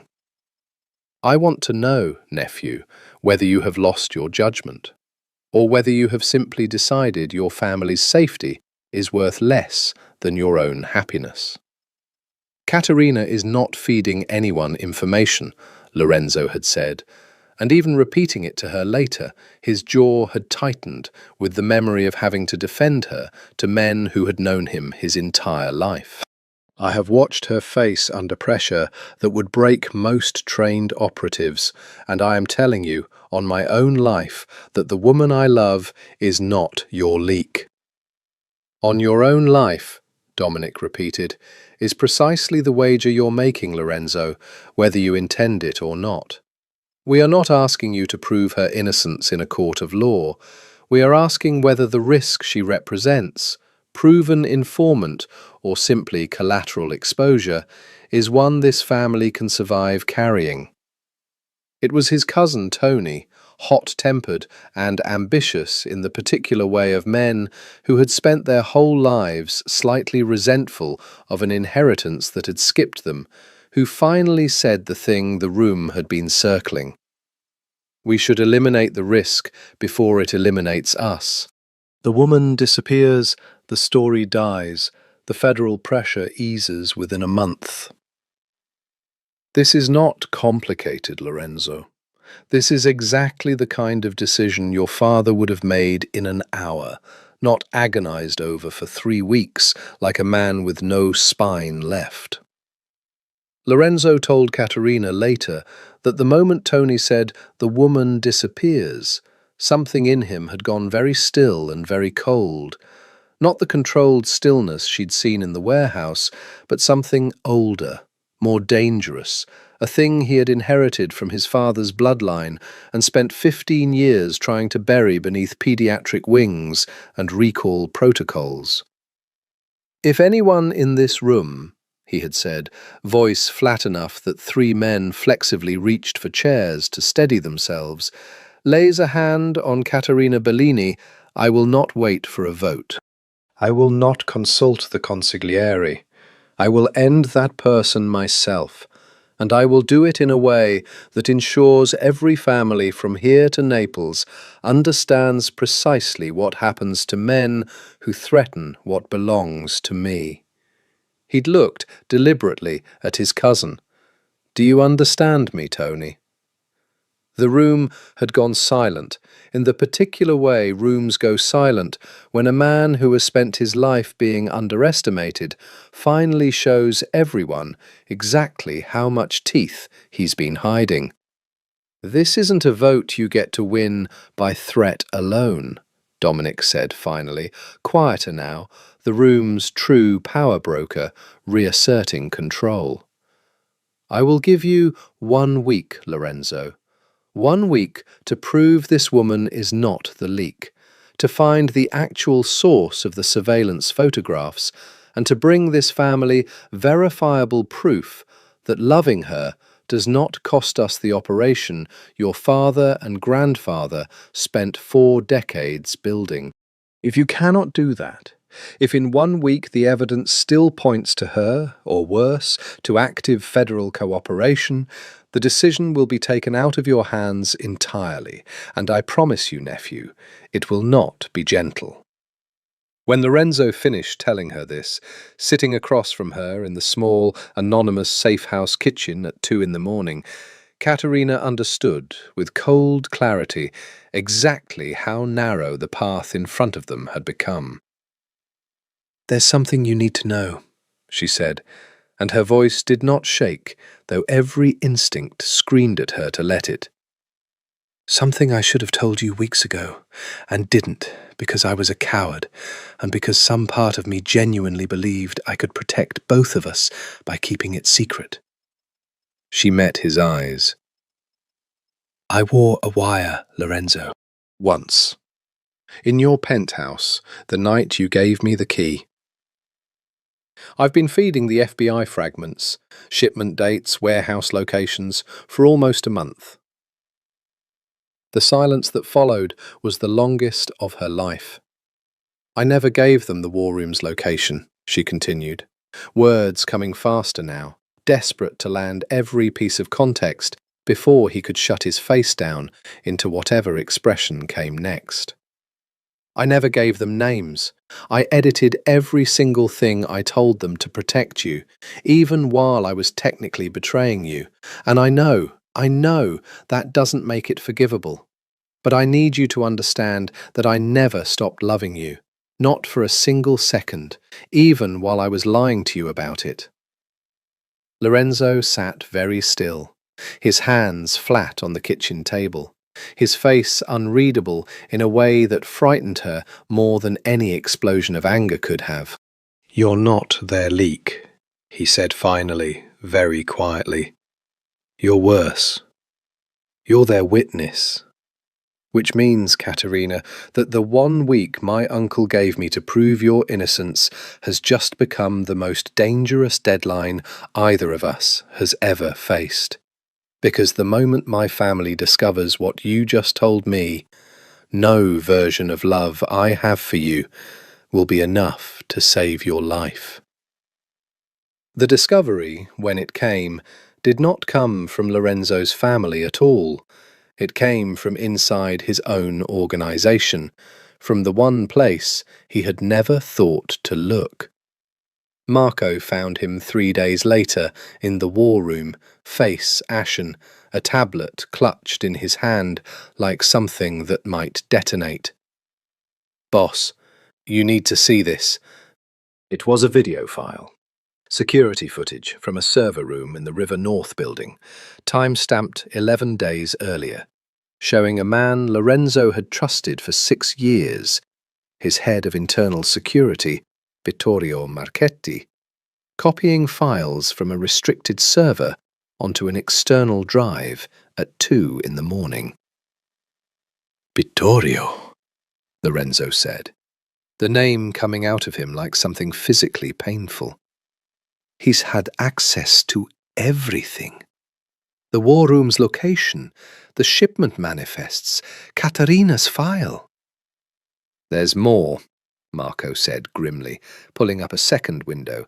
Encrypted message logs, recovered through a back door one of Elena's analysts had built into the organization's own internal communications years ago. Ostensibly for security audits, never intended for exactly this kind of discovery. The messages were between Vittorio and an unlisted number that, when traced, led to a known fixer for the Esposito family. "She's the leverage," one message read. "Camora's gone soft over a doctor. If we expose the relationship publicly, his own family does our work for us. If that doesn't break him, we take her directly. Either way, the operation collapses from the inside." Lorenzo read it twice, 3 times, something cold and absolute settling over his features that Marco had only seen once before, 15 years ago, in a hospital corridor in Naples. "He's the leak," Lorenzo said. "Not Caterina. Vittorio sold us to Esposito for, what, money? Position?" He looked up. "Where is he now?" "That's the problem, boss." Marco's jaw tightened. "He's not at the office. We pulled his phone location an hour ago. It pinged near the safe house." The blood left Lorenzo's face entirely. Caterina's safe house. He was already moving before Marco finished the sentence, taking the war room stairs 2 at a time, barking orders into a phone that connected him to 3 separate cars of men he trusted with his actual life, rather than merely his business. Every instinct he'd spent 15 years honing, screaming the same single fact. I am too far away, and I might already be too late. At the safe house, Caterina had spent the morning doing the only thing that had ever made fear bearable for her. Working, methodically, through the files Webb had left with her, cross-referencing supply chain data, looking for any thread that might prove what she now knew to be true, that someone inside Lorenzo's own organization was the actual source of the leak. She was so absorbed in the work that she didn't hear the back door's lock disengage, didn't hear footsteps until they were already in the kitchen doorway behind her. "Dr. Bellini." Vittorio Marchetti's voice was pleasant, almost gentle, which made it infinitely worse. "I'm sorry it's come to this, truly. You seem like a decent woman caught in a very bad family." Caterina's hand found the kitchen knife on the counter before her mind had fully processed the danger. Every instinct from a decade of emergency medicine. Assess the threat, locate the exit, buy time. Firing in rapid, cold sequence. "Vittorio, I know you're Lorenzo's head of security. Whatever's happening, you don't want to—" "I want quite a lot of things, actually," he said, stepping fully into the kitchen, a gun held with the casual competence of a man who had used one before and would not hesitate to again. "I want the Esposito family's protection when this organization finally collapses, which it will, the moment word gets out that Lorenzo Camorra fell in love with an FBI informant. I want the considerable payment already wired to an account you'll never trace. And I want you, Dottoressa, to come with me quietly, because a hostage with real leverage is worth far more to my new employers than a body, and I would genuinely prefer not to make this messier than it needs to be. Lorenzo will kill you for this." "Lorenzo," Vittorio said almost sadly, "has spent 15 years building an empire on top of a dead daughter and calling it redemption. He will not survive what's coming, Dr. Bellini, with or without my help. The only question that matters right now is whether you survive it with him." He gestured with the gun toward the door. "Come quietly, and I promise you a far better outcome than the one waiting for you if I have to make this difficult." Caterina's mind raced through every option with the cold, fast calculus she'd learned running codes in trauma bays. Comply and buy time, resist and risk immediate violence, stall and hope Lorenzo's people found the location before Vittorio got her into a car. She chose the only option that gave her any control at all. "Okay," she said, raising her hands slowly, setting the knife down with deliberate, visible care. "Okay, I'll come." It was, she understood even as she said it, both a surrender and the opening move of the only fight she had left to give. Lorenzo arrived at the safe house 11 minutes too late to stop the abduction, and exactly in time to find the single clue Caterina had left him on purpose, the kitchen knife, not put away, not hidden, but laid deliberately across the counter, pointing toward the back door, The only message she'd had time to leave, a man trained to read rooms for exactly this kind of silent signal. "She left it for me," Lorenzo said, kneeling by the counter, his voice carrying a controlled fury that made even Marco take an instinctive step back. "She knew I'd understand. Direction of travel. She's telling me which way they went." He stood, already moving, already barking coordinates into his phone, every trace of the careful, philanthropic businessman entirely gone, replaced by something Marco had heard about from older men in the organization, but had genuinely never witnessed himself. The version of Lorenzo Camorra his father had been, before 15 years of grief had rebuilt him into someone gentler. "Boss," Marco said carefully, jogging to keep pace, "we should call this in. Federal backup, local police presence on the route?" "No police," Lorenzo said flatly. "No federal anything.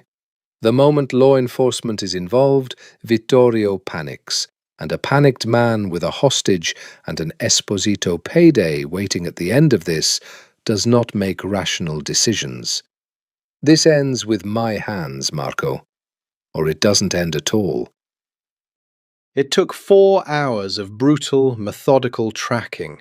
Traffic camera footage Elena pulled through a backdoor system, a gas station purchase on a card Vittorio had stupidly forgotten was still linked to organisation funds, a toll booth camera that placed a black SUV heading toward an industrial property on the city's southwest side that, Lorenzo realised with a cold lurch of recognition, his own family had used for exactly this purpose 2 decades earlier, before he'd taken over and quietly shut down every facility his father had once used for things he refused to let himself think too hard about. He went in alone. He would tell Katerina later that this was the one decision in the entire ordeal he would never apologize for, regardless of what it cost him, because the moment Marco's men surrounded the building, Vittorio's first instinct would be to use his hostage as a shield, and Lorenzo was not willing to gamble Katerina's life on anyone's aim but his own. He found them in a stripped office on the building's 2nd floor, Katerina bound to a chair, a livid bruise blooming along her jaw, where Vittorio had apparently struck her for some defiance Lorenzo would later learn had involved her telling the man, with remarkable composure for a hostage, that his entire plan was strategically incoherent and would get him killed within the week. "Lorenzo!" Vittorio's voice carried genuine surprise. He had clearly expected an army, not one man, unarmed at his sides, walking through the door with the deliberate, unhurried calm of someone who had already decided exactly how this ended. "You came alone." "That's either very brave or very stupid."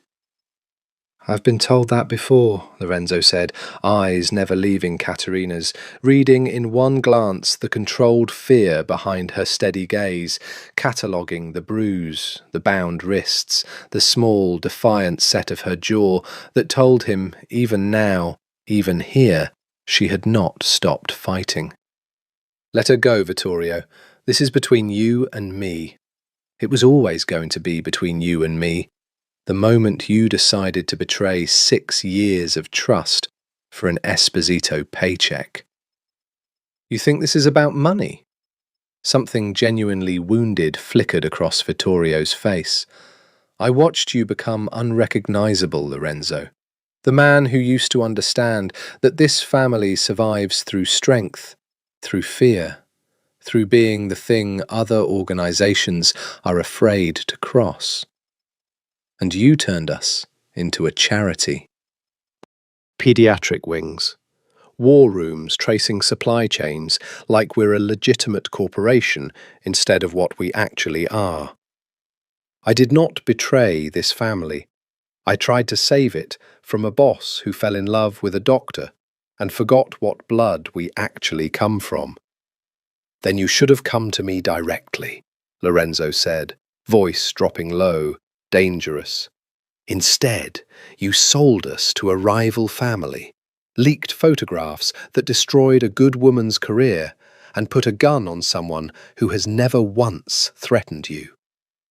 He took a slow step forward, and Vittorio's gun arm tightened, swinging between Lorenzo and Caterina with the jerky uncertainty of a man whose careful plan had not accounted for facing his boss alone. For 15 years, I have not taken up a weapon myself. I have built an organization of people I trusted to handle violence so that I would not have to become my father, so that some part of me could still look at my daughter's photograph and believe I had honored what she would have wanted me to become. His voice cracked, just slightly, on the last word. You have made certain today that those 15 years are about to end. What happened next took less than 4 seconds, though Caterina would replay every fraction of it for months afterward.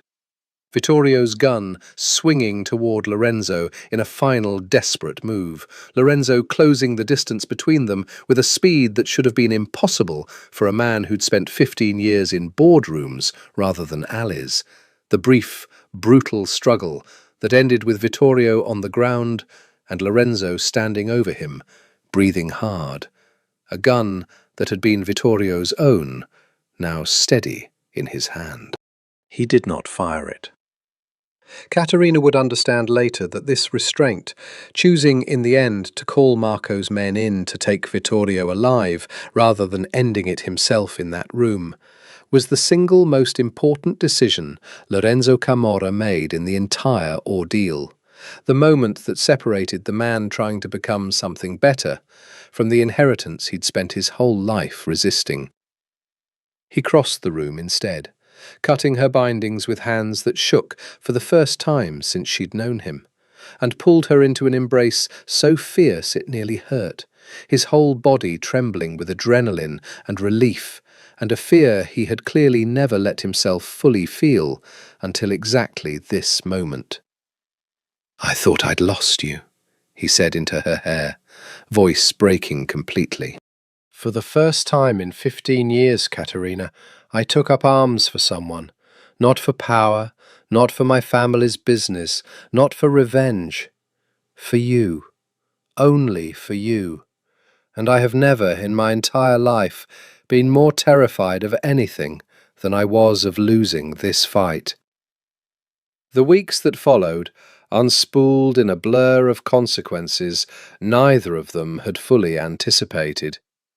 Vittorio Marchetti, delivered to Marco's people rather than the police, disappeared from Caterina's life entirely.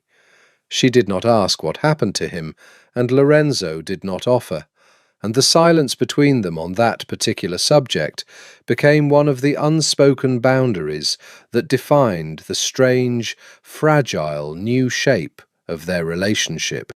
The Esposito family's involvement, once exposed through the encrypted messages Elena had recovered, triggered a quiet, brutal realignment of territory across the Midwest that played out in headlines Caterina deliberately avoided reading, understanding instinctively that whatever justice existed in Lorenzo's world operated by rules she did not want to fully witness, even as she continued, somehow, to love the man at the center of them.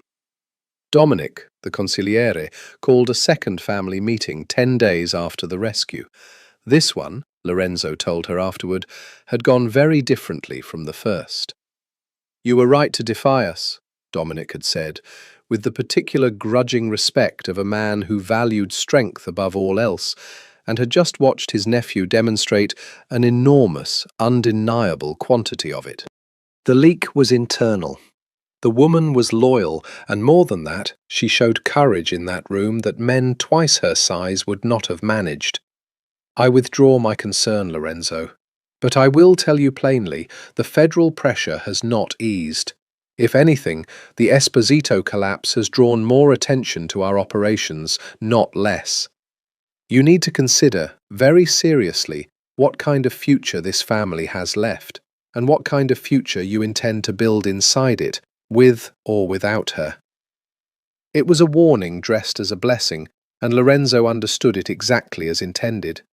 For Caterina, the professional consequences proved harder to undo than the family's suspicion had been.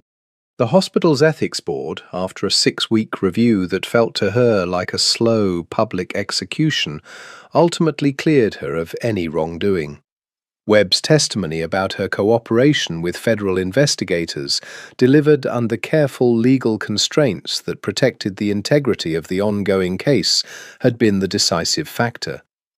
But the damage to her reputation within the medical community proved far more durable than any official ruling. Patients she'd treated for years looked at her differently.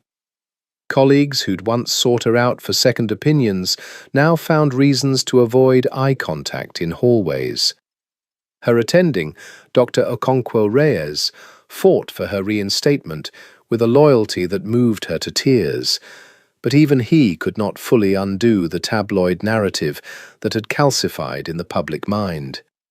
The doctor who fell in love with a mob boss. "I don't regret any of it," she told Lorenzo one night, sitting on the floor of his penthouse with her back against the couch, exhausted from a reinstatement hearing that had felt more like an interrogation than a professional review. "Not the warehouse, not the wire, not loving you. But I won't pretend it hasn't cost me things I'm not sure I'll ever get back." "I know," Lorenzo said quietly, sitting beside her, his hand finding hers in the particular way that had become, over these difficult months, the only language either of them fully trusted anymore. "I have spent the last 6 weeks trying to find a version of my life that doesn't keep costing you everything you've built. I am not certain, Caterina, that such a version exists while I remain who I currently am." She turned to look at him, hearing something underneath the words that frightened her more than Vittorio's gun had. "What are you saying?" "I'm saying," he said slowly, "that I have spent 15 years convincing myself that I could build something honourable inside an organisation built on dishonour. That a war room tracing counterfeit drugs could somehow balance the scale against everything my family has done, is doing, will continue to do long after I'm gone. And I watched you 3 weeks ago, sitting bound to a chair with a bruise on your face, refusing to stop being yourself, even with a gun pointed at you. And I understood something I have been avoiding understanding for 15 years. His voice dropped, rougher now, raw with a vulnerability she'd rarely seen even from him. "I cannot protect you inside this life, Caterina. Not fully. Not the way you deserve. Every day you stay with me is a day you remain a target for every rival, every federal investigation, every internal betrayal my family's business will inevitably produce. I love you too much to keep pretending that isn't true." "Are you breaking up with me?" "No." His hand tightened around hers, fierce, immediate. "I am telling you that I am beginning to consider something I have never once let myself consider in 15 years of running this organization. Walking away from it entirely. Not the legitimate pharmaceutical work, not the war room, not the foundation, but the rest of it. The blood, the territory wars, the version of my family's business that requires me to remain permanently a target, as dangerous to love as I am necessary to fear." He looked at her, eyes dark and steady. "I do not know yet what that would cost either of us, but I know I am no longer willing to keep choosing an empire over the only person who has ever made me want to put it down." It was, of course, never going to be as simple as wanting to walk away. Dominic made that brutally clear within a week of Lorenzo first floating the idea, in a private conversation conducted not in the basement restaurant this time, but in Lorenzo's own war room, as if the consigliere wanted the location itself to underscore the stakes of what was being discussed.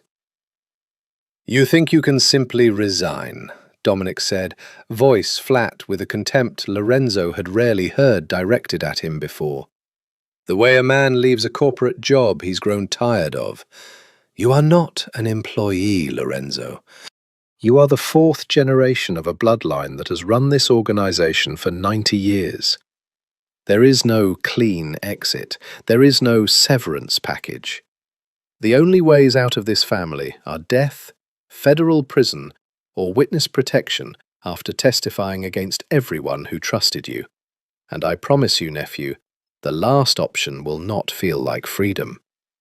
It will feel like spending the rest of your life looking over your shoulder for the family you betrayed. I'm not interested in betraying anyone, Lorenzo said. I want to negotiate a transition. The legitimate pharmaceutical operations remain fully, transparently legal with proper oversight, generating more sustainable revenue than half our current territory disputes combined. The rest, the parts that require violence and federal exposure, I want to dissolve gradually, transferred to whatever family is willing to absorb the territory in exchange for guaranteed non-interference in the legitimate business going forward. Dominic's laugh held no warmth at all. You want to hand our territory to the Espositos, the same family that just tried to kidnap your girlfriend, and trust them to leave us alone out of professional courtesy? Not the Espositos. The Marinellis in Cicero. They've wanted expanded territory for a decade and have always respected the boundaries of operations they don't directly control. Lorenzo's voice carried the careful precision of a man who had clearly spent weeks wargaming exactly this conversation. It's not betrayal, Uncle. It's succession planning, the way every legitimate business eventually transitions when its leadership decides a different path serves the organization's long-term survival better than the status quo. And if I refuse to support this transition, then I will do it without your support, Lorenzo said quietly, and I will hope, for the sake of the relationship we've shared my entire life, that you choose not to stand in the way of the first decision I have ever made entirely for myself, rather than for this family's expectations. The negotiation that followed consumed the better part of 2 months. Careful, dangerous conversations conducted through trusted intermediaries with the Marinelli organization, a gradual, deliberate withdrawal from territory disputes that had to look, to outside observers and rival families alike, like organic, strategic repositioning rather than the controlled collapse of a 90-year dynasty. Katerina watched it unfold from a careful distance, understanding instinctively that her direct involvement in these negotiations would only complicate an already volatile process. But she felt the toll it took on Lorenzo every night he came home, increasingly rare nights as the work consumed him, looking older, more exhausted, carrying the particular weight of a man dismantling the only inheritance he'd ever been given. Do you regret it? She asked him one night, 3 weeks into the transition, finding him in his study, staring at documents he hadn't moved in over an hour. Starting this, choosing me over the family business. Never, he said, without hesitation, looking up to find her in the doorway. But I won't pretend it isn't harder than I expected. 15 years of identity doesn't simply unwind because you've decided it should. He set down the documents, rubbing his eyes with the exhausted gesture of a man who hadn't slept properly in weeks. Dominic has stopped speaking to me, except when business requires it. Tony has been making comments to the other capos that I'm certain are meant to reach my ears, questioning my judgment, my loyalty, whether a man this distracted by a woman is fit to lead the family through a transition this delicate. His jaw tightened. I am gambling everything, Katerina. The family's stability, my own safety, possibly yours. And some days I am not entirely certain the gamble is the right one. "It is," she said, crossing the room to sit beside him, taking his hand the way he so often took hers. An anchor, offered freely, asking nothing in return, except the simple fact of being trusted with it. I know it doesn't feel that way some days, but Lorenzo, the man building this transition, the man choosing his own conscience over 90 years of inherited expectation, that's the man Sophia would have wanted you to become. Not the boss who inherited an empire. The father who finally found a way to honour her by refusing to let any more children die for someone else's profit margin. He turned to look at her, something fragile and grateful moving across his face. "I have never told you this," he said quietly, "but you are the only person in 15 years who has ever spoken about her without flinching, without treating her like a wound I need to be protected from discussing. You speak about my daughter like she was a real person, with a real future that was stolen, instead of a tragedy I should learn to move past." "She was a real person," Katerina said softly, "and she still matters, Lorenzo. Walking away from this family's violence doesn't dishonor what you built in her name. It completes it." It was, neither of them yet knew, the calm before the storm that would finally force their hand. Because 3 days later, word reached Tony Camorra, through channels no one had anticipated, that his cousin's transition plan included a detail Lorenzo had kept carefully hidden even from Dominic. A private understanding with Marcus Webb's task force that when the time was right, Lorenzo intended to provide testimony sufficient to dismantle not just his own operations, but the entire interconnected network of organized crime families across 3 states. Tony Camorra did not wait for permission before he acted. He convened his own meeting, illegal under the family's traditional structure, but Tony had never been a man overly concerned with tradition when ambition offered a faster path. Gathering 4 capos loyal to him in the basement of a different restaurant, one his cousin had no surveillance access to, and laid out the discovery with the particular relish of a man who had finally found the leverage he'd been hunting for months. "He's not retiring," Tony told the room. "He's flipping. Webb's task force has been building a case against this family for over a year, and my cousin, the boss who's supposed to protect us, has apparently decided his own survival and his girlfriend's freedom are worth more than 90 years of family loyalty." He let the accusation settle, watching it land on faces that had served the Camorra name since before Tony was born. "I have proof. Encrypted communications between Lorenzo's people and Webb's office, dated 3 weeks ago, discussing terms for testimony in exchange for reduced charges and witness protection.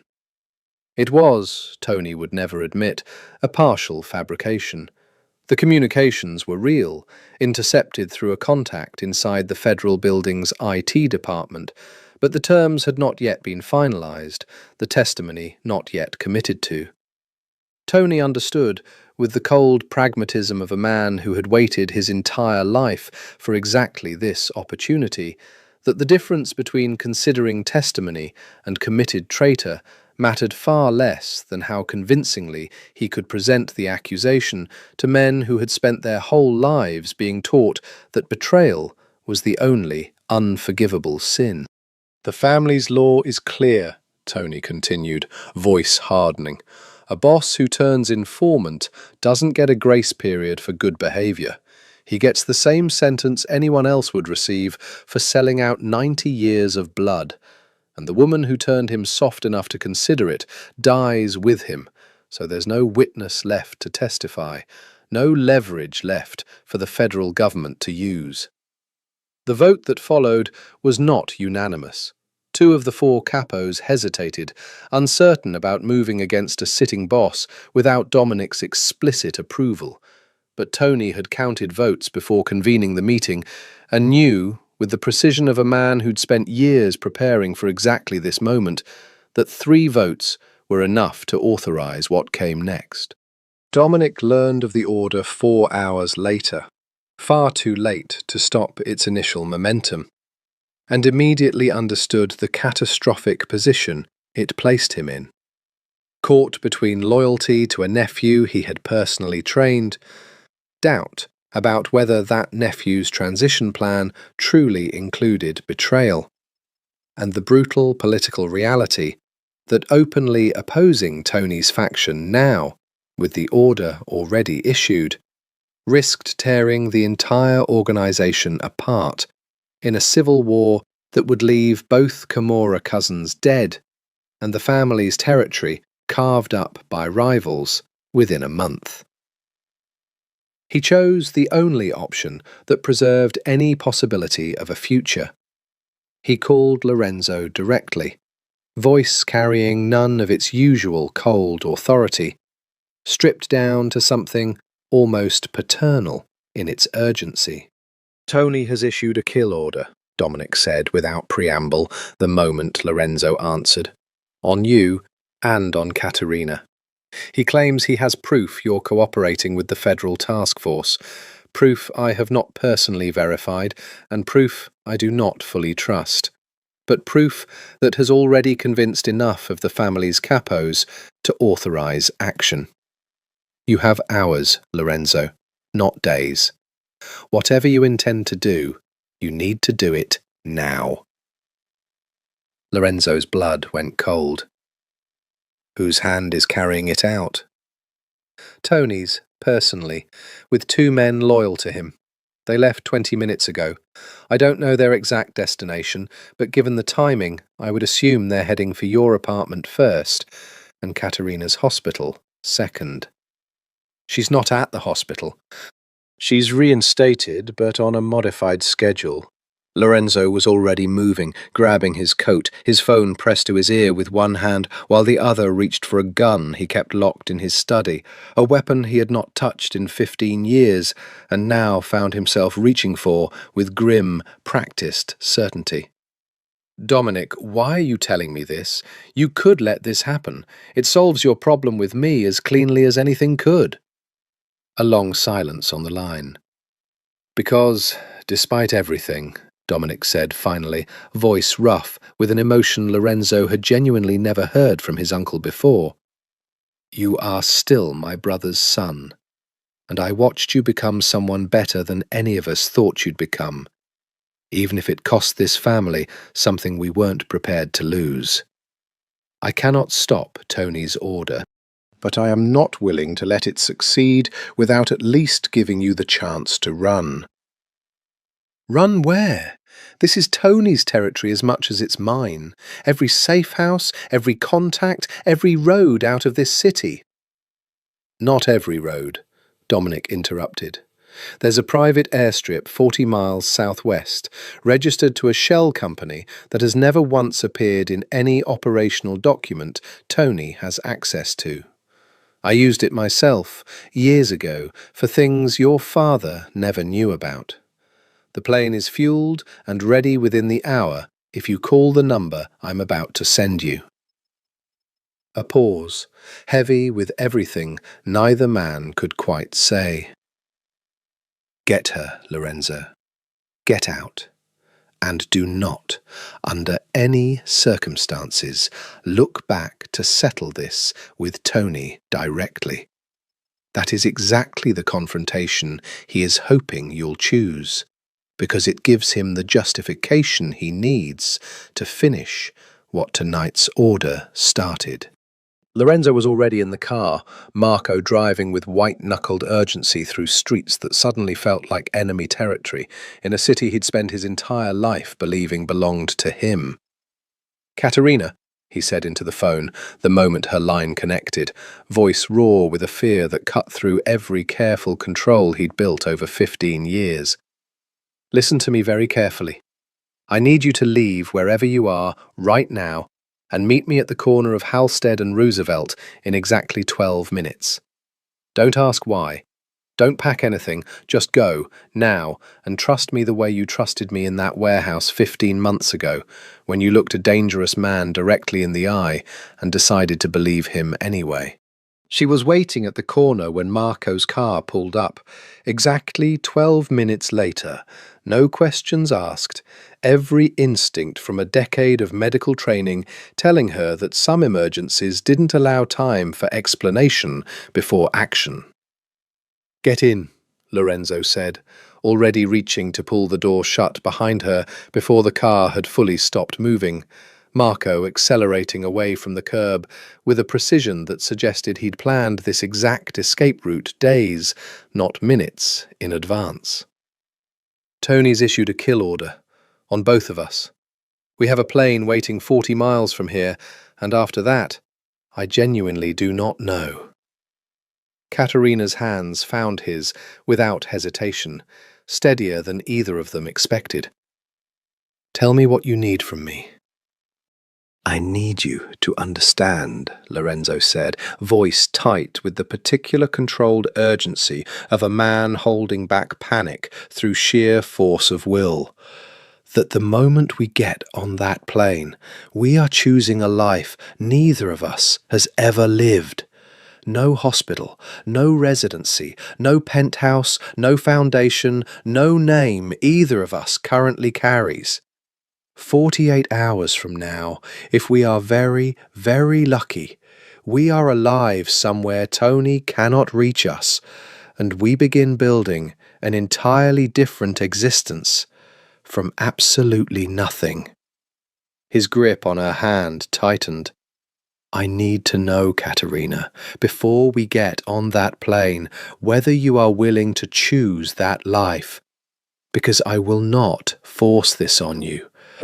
If you want out, if you want Webb's protective custody instead, the federal program, instead of running with a man your own government is actively investigating, I will make Marco take you there right now, and I will face whatever comes next alone, because I would rather lose you to safety than keep you and lose you to violence instead." "I already chose," Katerina said, voice fierce despite the tears she could feel building behind her eyes. "I chose in a warehouse 15 months ago. I chose every single day since, even when it cost me my career, even when I was terrified of what loving you actually meant. I am not choosing differently now because the stakes finally caught up to the choice I already made." She pulled his hand to her chest, holding it against her racing heart. "Wherever we're going, Lorenzo, I'm going with you. That's not negotiable." The 48 hours that followed unfolded like a fever dream neither of them would ever fully describe to anyone, even years later, even once the danger had long passed. The private airstrip Dominic had described proved real. The plane fueled and waiting exactly as promised, piloted by a man who asked no questions and clearly had been paid years earlier for exactly this kind of discretion. They flew first to a small regional airport in Michigan, then transferred, under names neither of them recognized as their own, to a second flight that took them, finally, exhausted and shaking with adrenaline that had nowhere left to go, to a private location Lorenzo would only describe as somewhere Tony has never once had reason to look. It was there, in a cramped, anonymous safe house, owned by a contact so far removed from the Camorra organization that even Dominic didn't know about it, that Lorenzo finally called Marcus Webb directly. The call neither of them had ever expected him to make voluntarily. Delivered now not as an informant cooperating under duress, but as a man with no other path left to survival. "I want to testify," Lorenzo said, the moment Webb answered, his voice carrying none of its usual control, stripped down to raw, exhausted honesty. Full cooperation. Every operation, every name, every shipment route I have knowledge of, going back 15 years. I want witness protection for myself and for Katerina, and I want it processed faster than your bureaucracy typically allows, because there is currently a kill order on both our lives, and we have at most another day before Tony's people find the trail we left getting here. There was a long silence on the line. Webb, Katerina would learn later, had spent 14 months building toward exactly this outcome, and still found himself genuinely stunned to be receiving it through a phone call rather than years of additional pressure. "You understand what full cooperation means," Webb said finally, voice careful. "Not just Meridian Pharma, not just the counterfeit pharmaceutical operation. Everything, Lorenzo. Every family connected to yours, every operation you have direct knowledge of, testimony that will be used to dismantle organized crime networks across 3 states and put away men you have known your entire life." "I understand exactly what it means," Lorenzo said. "I have spent 15 years building something inside an inheritance I never asked for, trying to convince myself that quiet redemption was enough to balance the scale. I was wrong. The only way to actually balance it, the only way to actually become the man I want Katerina to spend the rest of her life with, the man my daughter would have wanted me to become, is to finish what I started, all the way through, regardless of what it costs me." His voice broke just slightly on the last words. "I am asking for protection for the woman I love, Agent Webb, and I am offering you everything I have in exchange for it. That is not a negotiation. It is the only choice I have left that I can live with." "I can have a protective detail to your location within 6 hours, Webb said. "But Lorenzo, once this starts, there's no walking it back. Once you're in the system, once your testimony is on record, you cannot decide 3 weeks from now that you've changed your mind." "Are you certain?" Lorenzo looked across the small, anonymous room at Katerina, exhausted and frightened and utterly, unwaveringly present beside him through every terrifying hour of the last 2 days, and felt, for the first time in 15 years, something that was not quite peace, but was close enough to recognize as its distant cousin. "I have never been more certain of anything in my life," he said. The federal protective custody process moved with a speed that surprised even Webb, who had spent 14 months watching this exact case crawl through every conceivable bureaucratic delay. Katerina and Lorenzo spent the first 3 weeks in a secure federal facility outside the city, separated for portions of each day for individual debriefing. Lorenzo's sessions stretching 12 hours at a time as he laid out, with the same meticulous precision he'd once used to trace counterfeit pharmaceutical shipments, the entire architecture of an organization 4 generations deep. Names, dates, bank accounts routed through 3 countries. The full scope of operations Vittorio had betrayed, the operations Tony's faction controlled, the careful network of legitimate businesses that had laundered money for the family since before Lorenzo's grandfather first arrived in Chicago from Naples, with nothing but ambition and a willingness to do whatever the new world required. "You don't have to watch any of it," Webb told Katerina gently, during one of the rare hours they were permitted together, finding her in the facility's small common room, staring at a muted television, where a news segment about a series of coordinated federal raids played silently across the screen. "The arrests are happening as we speak, but you're not required to follow the coverage if it's too much." "I want to know," Katerina said quietly. "I owe it to Walter Hines's widow at minimum to understand exactly what this cost. and what it bought. What it bought over the following months proved to be substantial.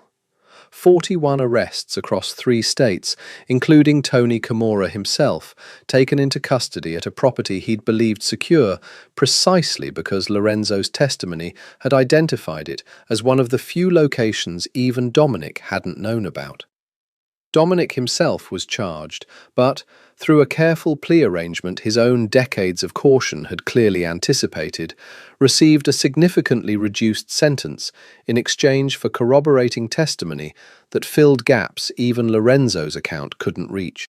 The Esposito family's West Coast operations collapsed within weeks, destabilized by the same federal pressure that had originally driven Vittorio's betrayal, an irony Lorenzo noted with a grim, exhausted satisfaction during one of his final debriefing sessions.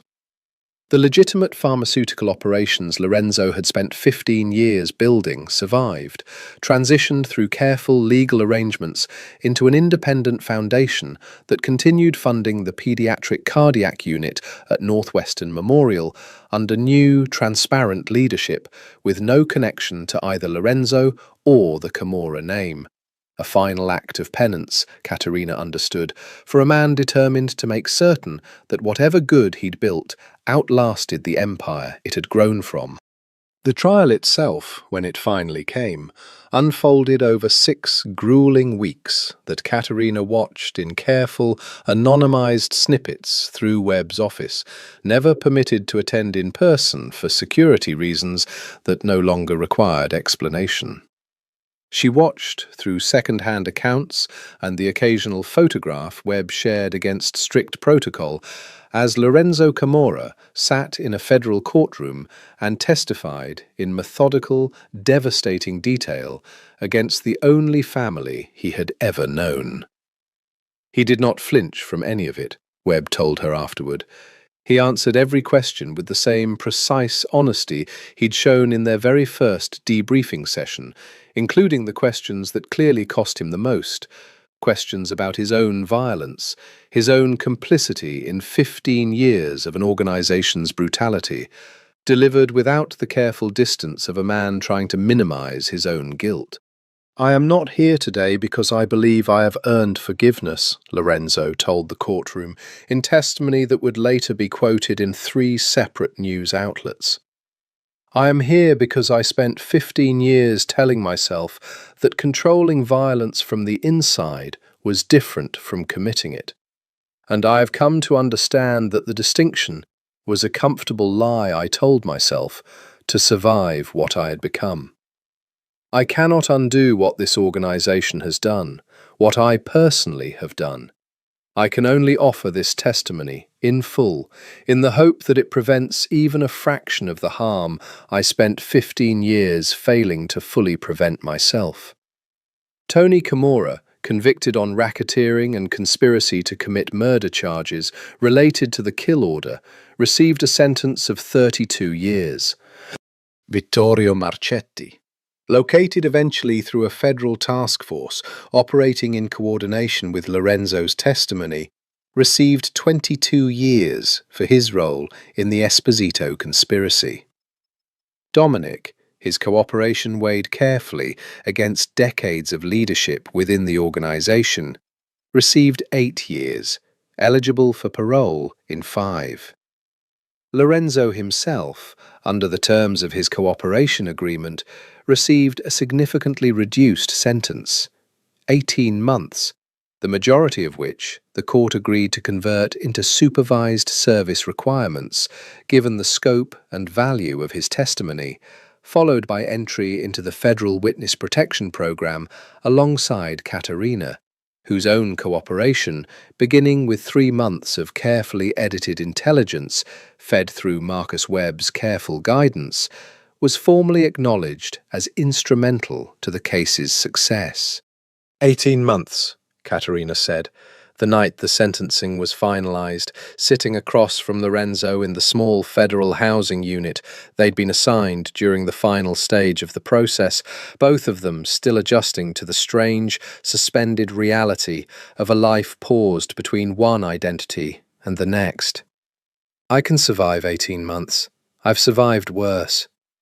I know you can, Lorenzo said, reaching for her hand across the small table, the gesture as natural now as breathing, 15 months and a lifetime of danger having worn away every hesitation either of them once carried. But Katerina, I need you to understand something before this next chapter begins. Whatever name they give us when this is finished, whatever city, whatever life we're permitted to rebuild, I am not the same man who stood in a warehouse and told you I hadn't decided whether you were the bravest woman I'd ever met or the stupidest. His thumb traced slow circles across her knuckles, the same gesture that had undone her completely on their second real conversation, 15 months and an entire transformed life ago. I am simply a man who loves you, with nothing left to offer except the truth and the hope that it's finally, after everything, enough. The Federal Witness Protection Program, Katerina learned, was a far stranger and more bureaucratically mundane process than any of the espionage films had prepared her for. A series of careful interviews about preferences, skill transferability, regional safety assessments, and finally, after months of careful planning, a single meeting with a placement coordinator who slid 2 folders across a plain conference table with the unceremonious efficiency of a woman who had done this hundreds of times before. Rome, the coordinator said, was Mr. Kimura's request, given his family's historical roots in Italy and his fluency. We've coordinated with Italian authorities for a parallel protection arrangement. Unusual, but his testimony's value to ongoing international investigations made the cross-border cooperation worth the additional complexity. You'll have new identities, fully documented, fully integrated into Italian systems. New names, new histories, consistent enough to withstand scrutiny, but flexible enough to let you build whatever life you actually want underneath them. Katerina opened her folder with hands that, after everything, the warehouse, the wire, the kidnapping, the kill order, 18 months of a life lived in careful, monitored fragments, still managed to shake with something that felt, for the first time in longer than she could remember, genuinely close to hope. Caterina Conti, physician. Relocating from the United States following the completion of an international medical fellowship, she would, the documentation explained, be eligible to sit for Italian medical licensing exams within 6 months, her residency credentials transferable through a careful bureaucratic process the placement coordinator assured her had already been quietly initiated. A new hospital, a new specialty track if she wanted one, pediatric cardiology perhaps, a direction she'd been quietly considering since the night Lorenzo first told her about Sophia, though she hadn't yet said this out loud to anyone, including herself. Lorenzo's folder, beside hers, read, Lorenzo Conti, Independent Pharmaceutical Consultant, a name that preserved, in its quiet way, the family she'd carried with her, attached now to a man building an entirely different kind of legacy. You don't have to take the same surname, the coordinator said, noting Katerina's expression as she compared the 2 folders. It's common practice for protected witnesses entering relationships to share a surname for documentation consistency, but it's entirely optional. We can adjust either identity if you'd prefer separate names. Katerina looked across the table at Lorenzo, who was watching her with the particular careful stillness he still carried into any moment that mattered.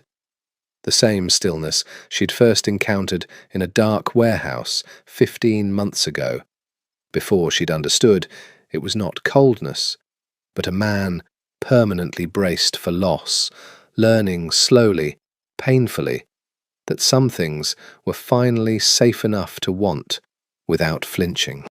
Conti, she said, I'll keep it, both of us. Something moved across Lorenzo's face that she'd only seen a handful of times in their entire relationship. The rare, unguarded vulnerability of a man who had spent 15 years convinced he didn't deserve the things he wanted most. "You don't have to," he said quietly, once the coordinator had stepped out to retrieve additional paperwork, leaving them alone in the small conference room. "I would understand, Katerina, if you wanted a name that belonged entirely to you. A fresh start that isn't tied to mine, even in this small way." "I don't want a fresh start that isn't tied to yours," she said simply. "I want a fresh start with you in it. That's the entire point, Lorenzo. I didn't fall in love with a name.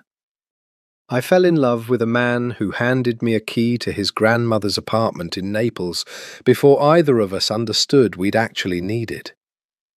She reached across the table, taking his hand the way she had 100 times before, in penthouses and safe houses and federal conference rooms, the gesture itself the truest constant either of them had carried through everything. "Rome isn't far from Naples. We could visit, see the apartment, maybe even keep it if the protection program allows it." "It allows it," Lorenzo said, voice rough with something that was not quite tears, but lived in the same neighborhood. "I made certain of that during the placement negotiations, though I didn't want to mention it until I knew you'd actually choose Rome with me." A faint, exhausted smile broke across his face. "I believe Sophia would have loved you, Katerina. I think about that more than almost anything else, watching you choose this, choose me, choose everything this life still costs both of us, even now, even after everything. She would have loved the woman fierce enough to look a dangerous man in the eye and tell him the truth, and never once stop telling it, no matter what it cost her." 6 weeks later, on a grey morning at O'Hare that felt to Katerina both achingly ordinary and impossibly significant, Caterina Conti and Lorenzo Conti boarded a flight to Rome under the careful, quiet supervision of a federal marshal who would shadow their transition for exactly as long as the international protection arrangement required, and not 1 day longer. Katerina looked out the window as Chicago fell away beneath the wing.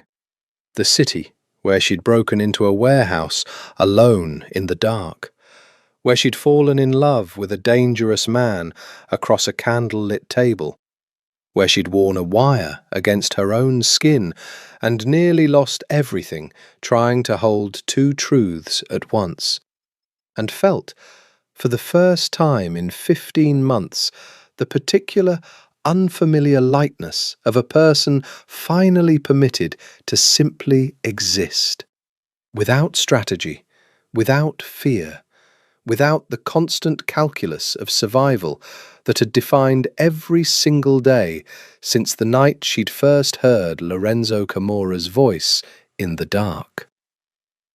"Ready?" Lorenzo asked, reaching for her hand as the plane leveled off above the clouds. "Ready," Katerina said, and meant it completely. For the first time, understanding that the word didn't mean unafraid. It meant simply willing. Willing to build something new from the wreckage of everything they'd survived. Willing to trust a love that had cost them both nearly everything, and given them, in exchange, something neither of them had quite dared to name until now. Rome, in late spring, smelled of jasmine and exhaust, and something underneath both that Katerina would come to understand over the following months as simply the smell of a city old enough to have survived everything and forgotten nothing. Their apartment, a modest two-bedroom in Trastevere, chosen deliberately for its narrow, anonymous streets and its distance from anywhere either of them had documented connections, became, slowly, almost unbearably ordinary in the best possible way. Caterina sat for her Italian medical licensing exams 8 months after their arrival, passing with a score that earned her a position at a respected paediatric cardiology fellowship in a hospital 20 minutes from their front door. The specialty choice she'd quietly carried since the night Lorenzo first told her about Sophia, now finally given a name and a purpose of its own. Lorenzo built something slower, more careful. A small pharmaceutical consultancy that began modestly by helping 2 Roman hospitals modernize their supply chain verification systems. The exact skill set 15 years of building Meridian Pharma's war room had given him, now stripped entirely of the empire it had once served. It would never make him wealthy in the way the Camorra name once had. He did not seem to mind. They did not speak often about Chicago. The trial's aftermath continued to unfold from a distance, mediated through careful, infrequent communications with Marcus Webb, who called every few months with updates neither of them particularly wanted, but both felt obligated to receive. Tony's appeal denied, Dominic's parole hearing scheduled. The slow, methodical dismantling of an organisation that had once defined every hour of Lorenzo's life, now reduced to brief clinical phone calls in a language that felt increasingly like it belonged to someone else's history. "Do you miss it?" Caterina asked him once, 18 months into their new life. Lying together on the small terrace of their apartment, the Roman evening settling gold and warm around them. Any of it. The penthouse, the power, the version of yourself who walked into rooms and watched people go quiet. Lorenzo considered the question with the same careful honesty he brought to everything now. The performed confidence of his old life worn away entirely, replaced by something quieter and, Caterina thought, infinitely more genuine. "Sometimes," he admitted. "Not the violence, never the violence. But there was a version of competence in that life. A sense of controlling something vast and dangerous. That this quieter version of myself sometimes misses. The way I imagine a soldier misses the clarity of combat, even while being grateful for peace." He turned to look at her, the last gold light catching the grey that had spread further through his hair over the past 2 years. "But then I remember what that competence actually cost. You, bound to a chair with a bruise on your jaw. Sophia, 6 years old, in a hospital bed I have spent 20 years trying not to remember in too much detail. Walter Hines' widow twisting a tissue into a wet rope in a family room I will think about for the rest of my life." His hand found hers, the gesture as natural now as it had been from the very beginning. "No, Caterina, I do not miss it. I miss, sometimes, the idea of who I thought I was inside it. But I have become someone better since I let it go, and that man, the one sitting here with you on this terrace in this ordinary, extraordinary life, is the only version of myself I have ever actually wanted to be." It was that autumn, 2 years and 4 months after their arrival in Rome, that Caterina received the envelope. It arrived through a careful chain of forwarding addresses Webb had helped establish, a final, formal closure to a chapter of her life she'd thought entirely finished. Her dissertation, revised and finally published in a peer-reviewed journal of pharmaceutical policy. The names redacted, as she'd promised herself in that warehouse over 3 years earlier. The real architects of the counterfeit drug network named and prosecuted. Lorenzo's role in both the crime and its dismantling preserved only in federal records, sealed for the protection of an ongoing witness program. The envelope contained a single printed copy of the published paper, a brief congratulatory note from her former attending, Dr. Okonkwo Reyes, who had somehow, through channels she chose not to investigate too closely, learned enough about her continued existence to send his genuine pride across an ocean and a new identity. She read the paper that evening on the terrace, Lorenzo beside her, watching the sun set over rooftops the colour of old terracotta, and felt something settle in her chest that she recognised, finally, as peace. Not the absence of everything they'd survived, but the slow, hard-won integration of it into a life that had room now for both grief and joy to coexist without either one consuming the other. "It's done," she said softly, setting the paper down. "All of it. Walter Hines, Loretta Vance, Dwight Okafor. Their families finally have the full truth, published, permanent, impossible to bury again." "It's done," Lorenzo agreed, pulling her closer against his side, the city settling into evening around them, jasmine and old stone, and the particular gold light that made Rome feel, even after 2 years, like a place that had been waiting for them their entire lives. "And we're still here, together, after everything that should have ended this story a dozen different ways." Katerina turned to look at him. This man who had once told her in a dark warehouse that he hadn't decided whether she was the bravest woman he'd ever met or the stupidest. This man who had handed her a key to his grandmother's apartment before either of them understood they'd need it. This man who had taken up arms for the first time in 15 years, not for power, but for her, and understood, with the particular clarity that only survives genuine difficulty, exactly what they had built together. "If you want to find me," she said, quoting back to him, softly, the words from a note that had once changed the entire shape of her life, though the context had long since transformed into something gentler. "You don't have to look very far anymore."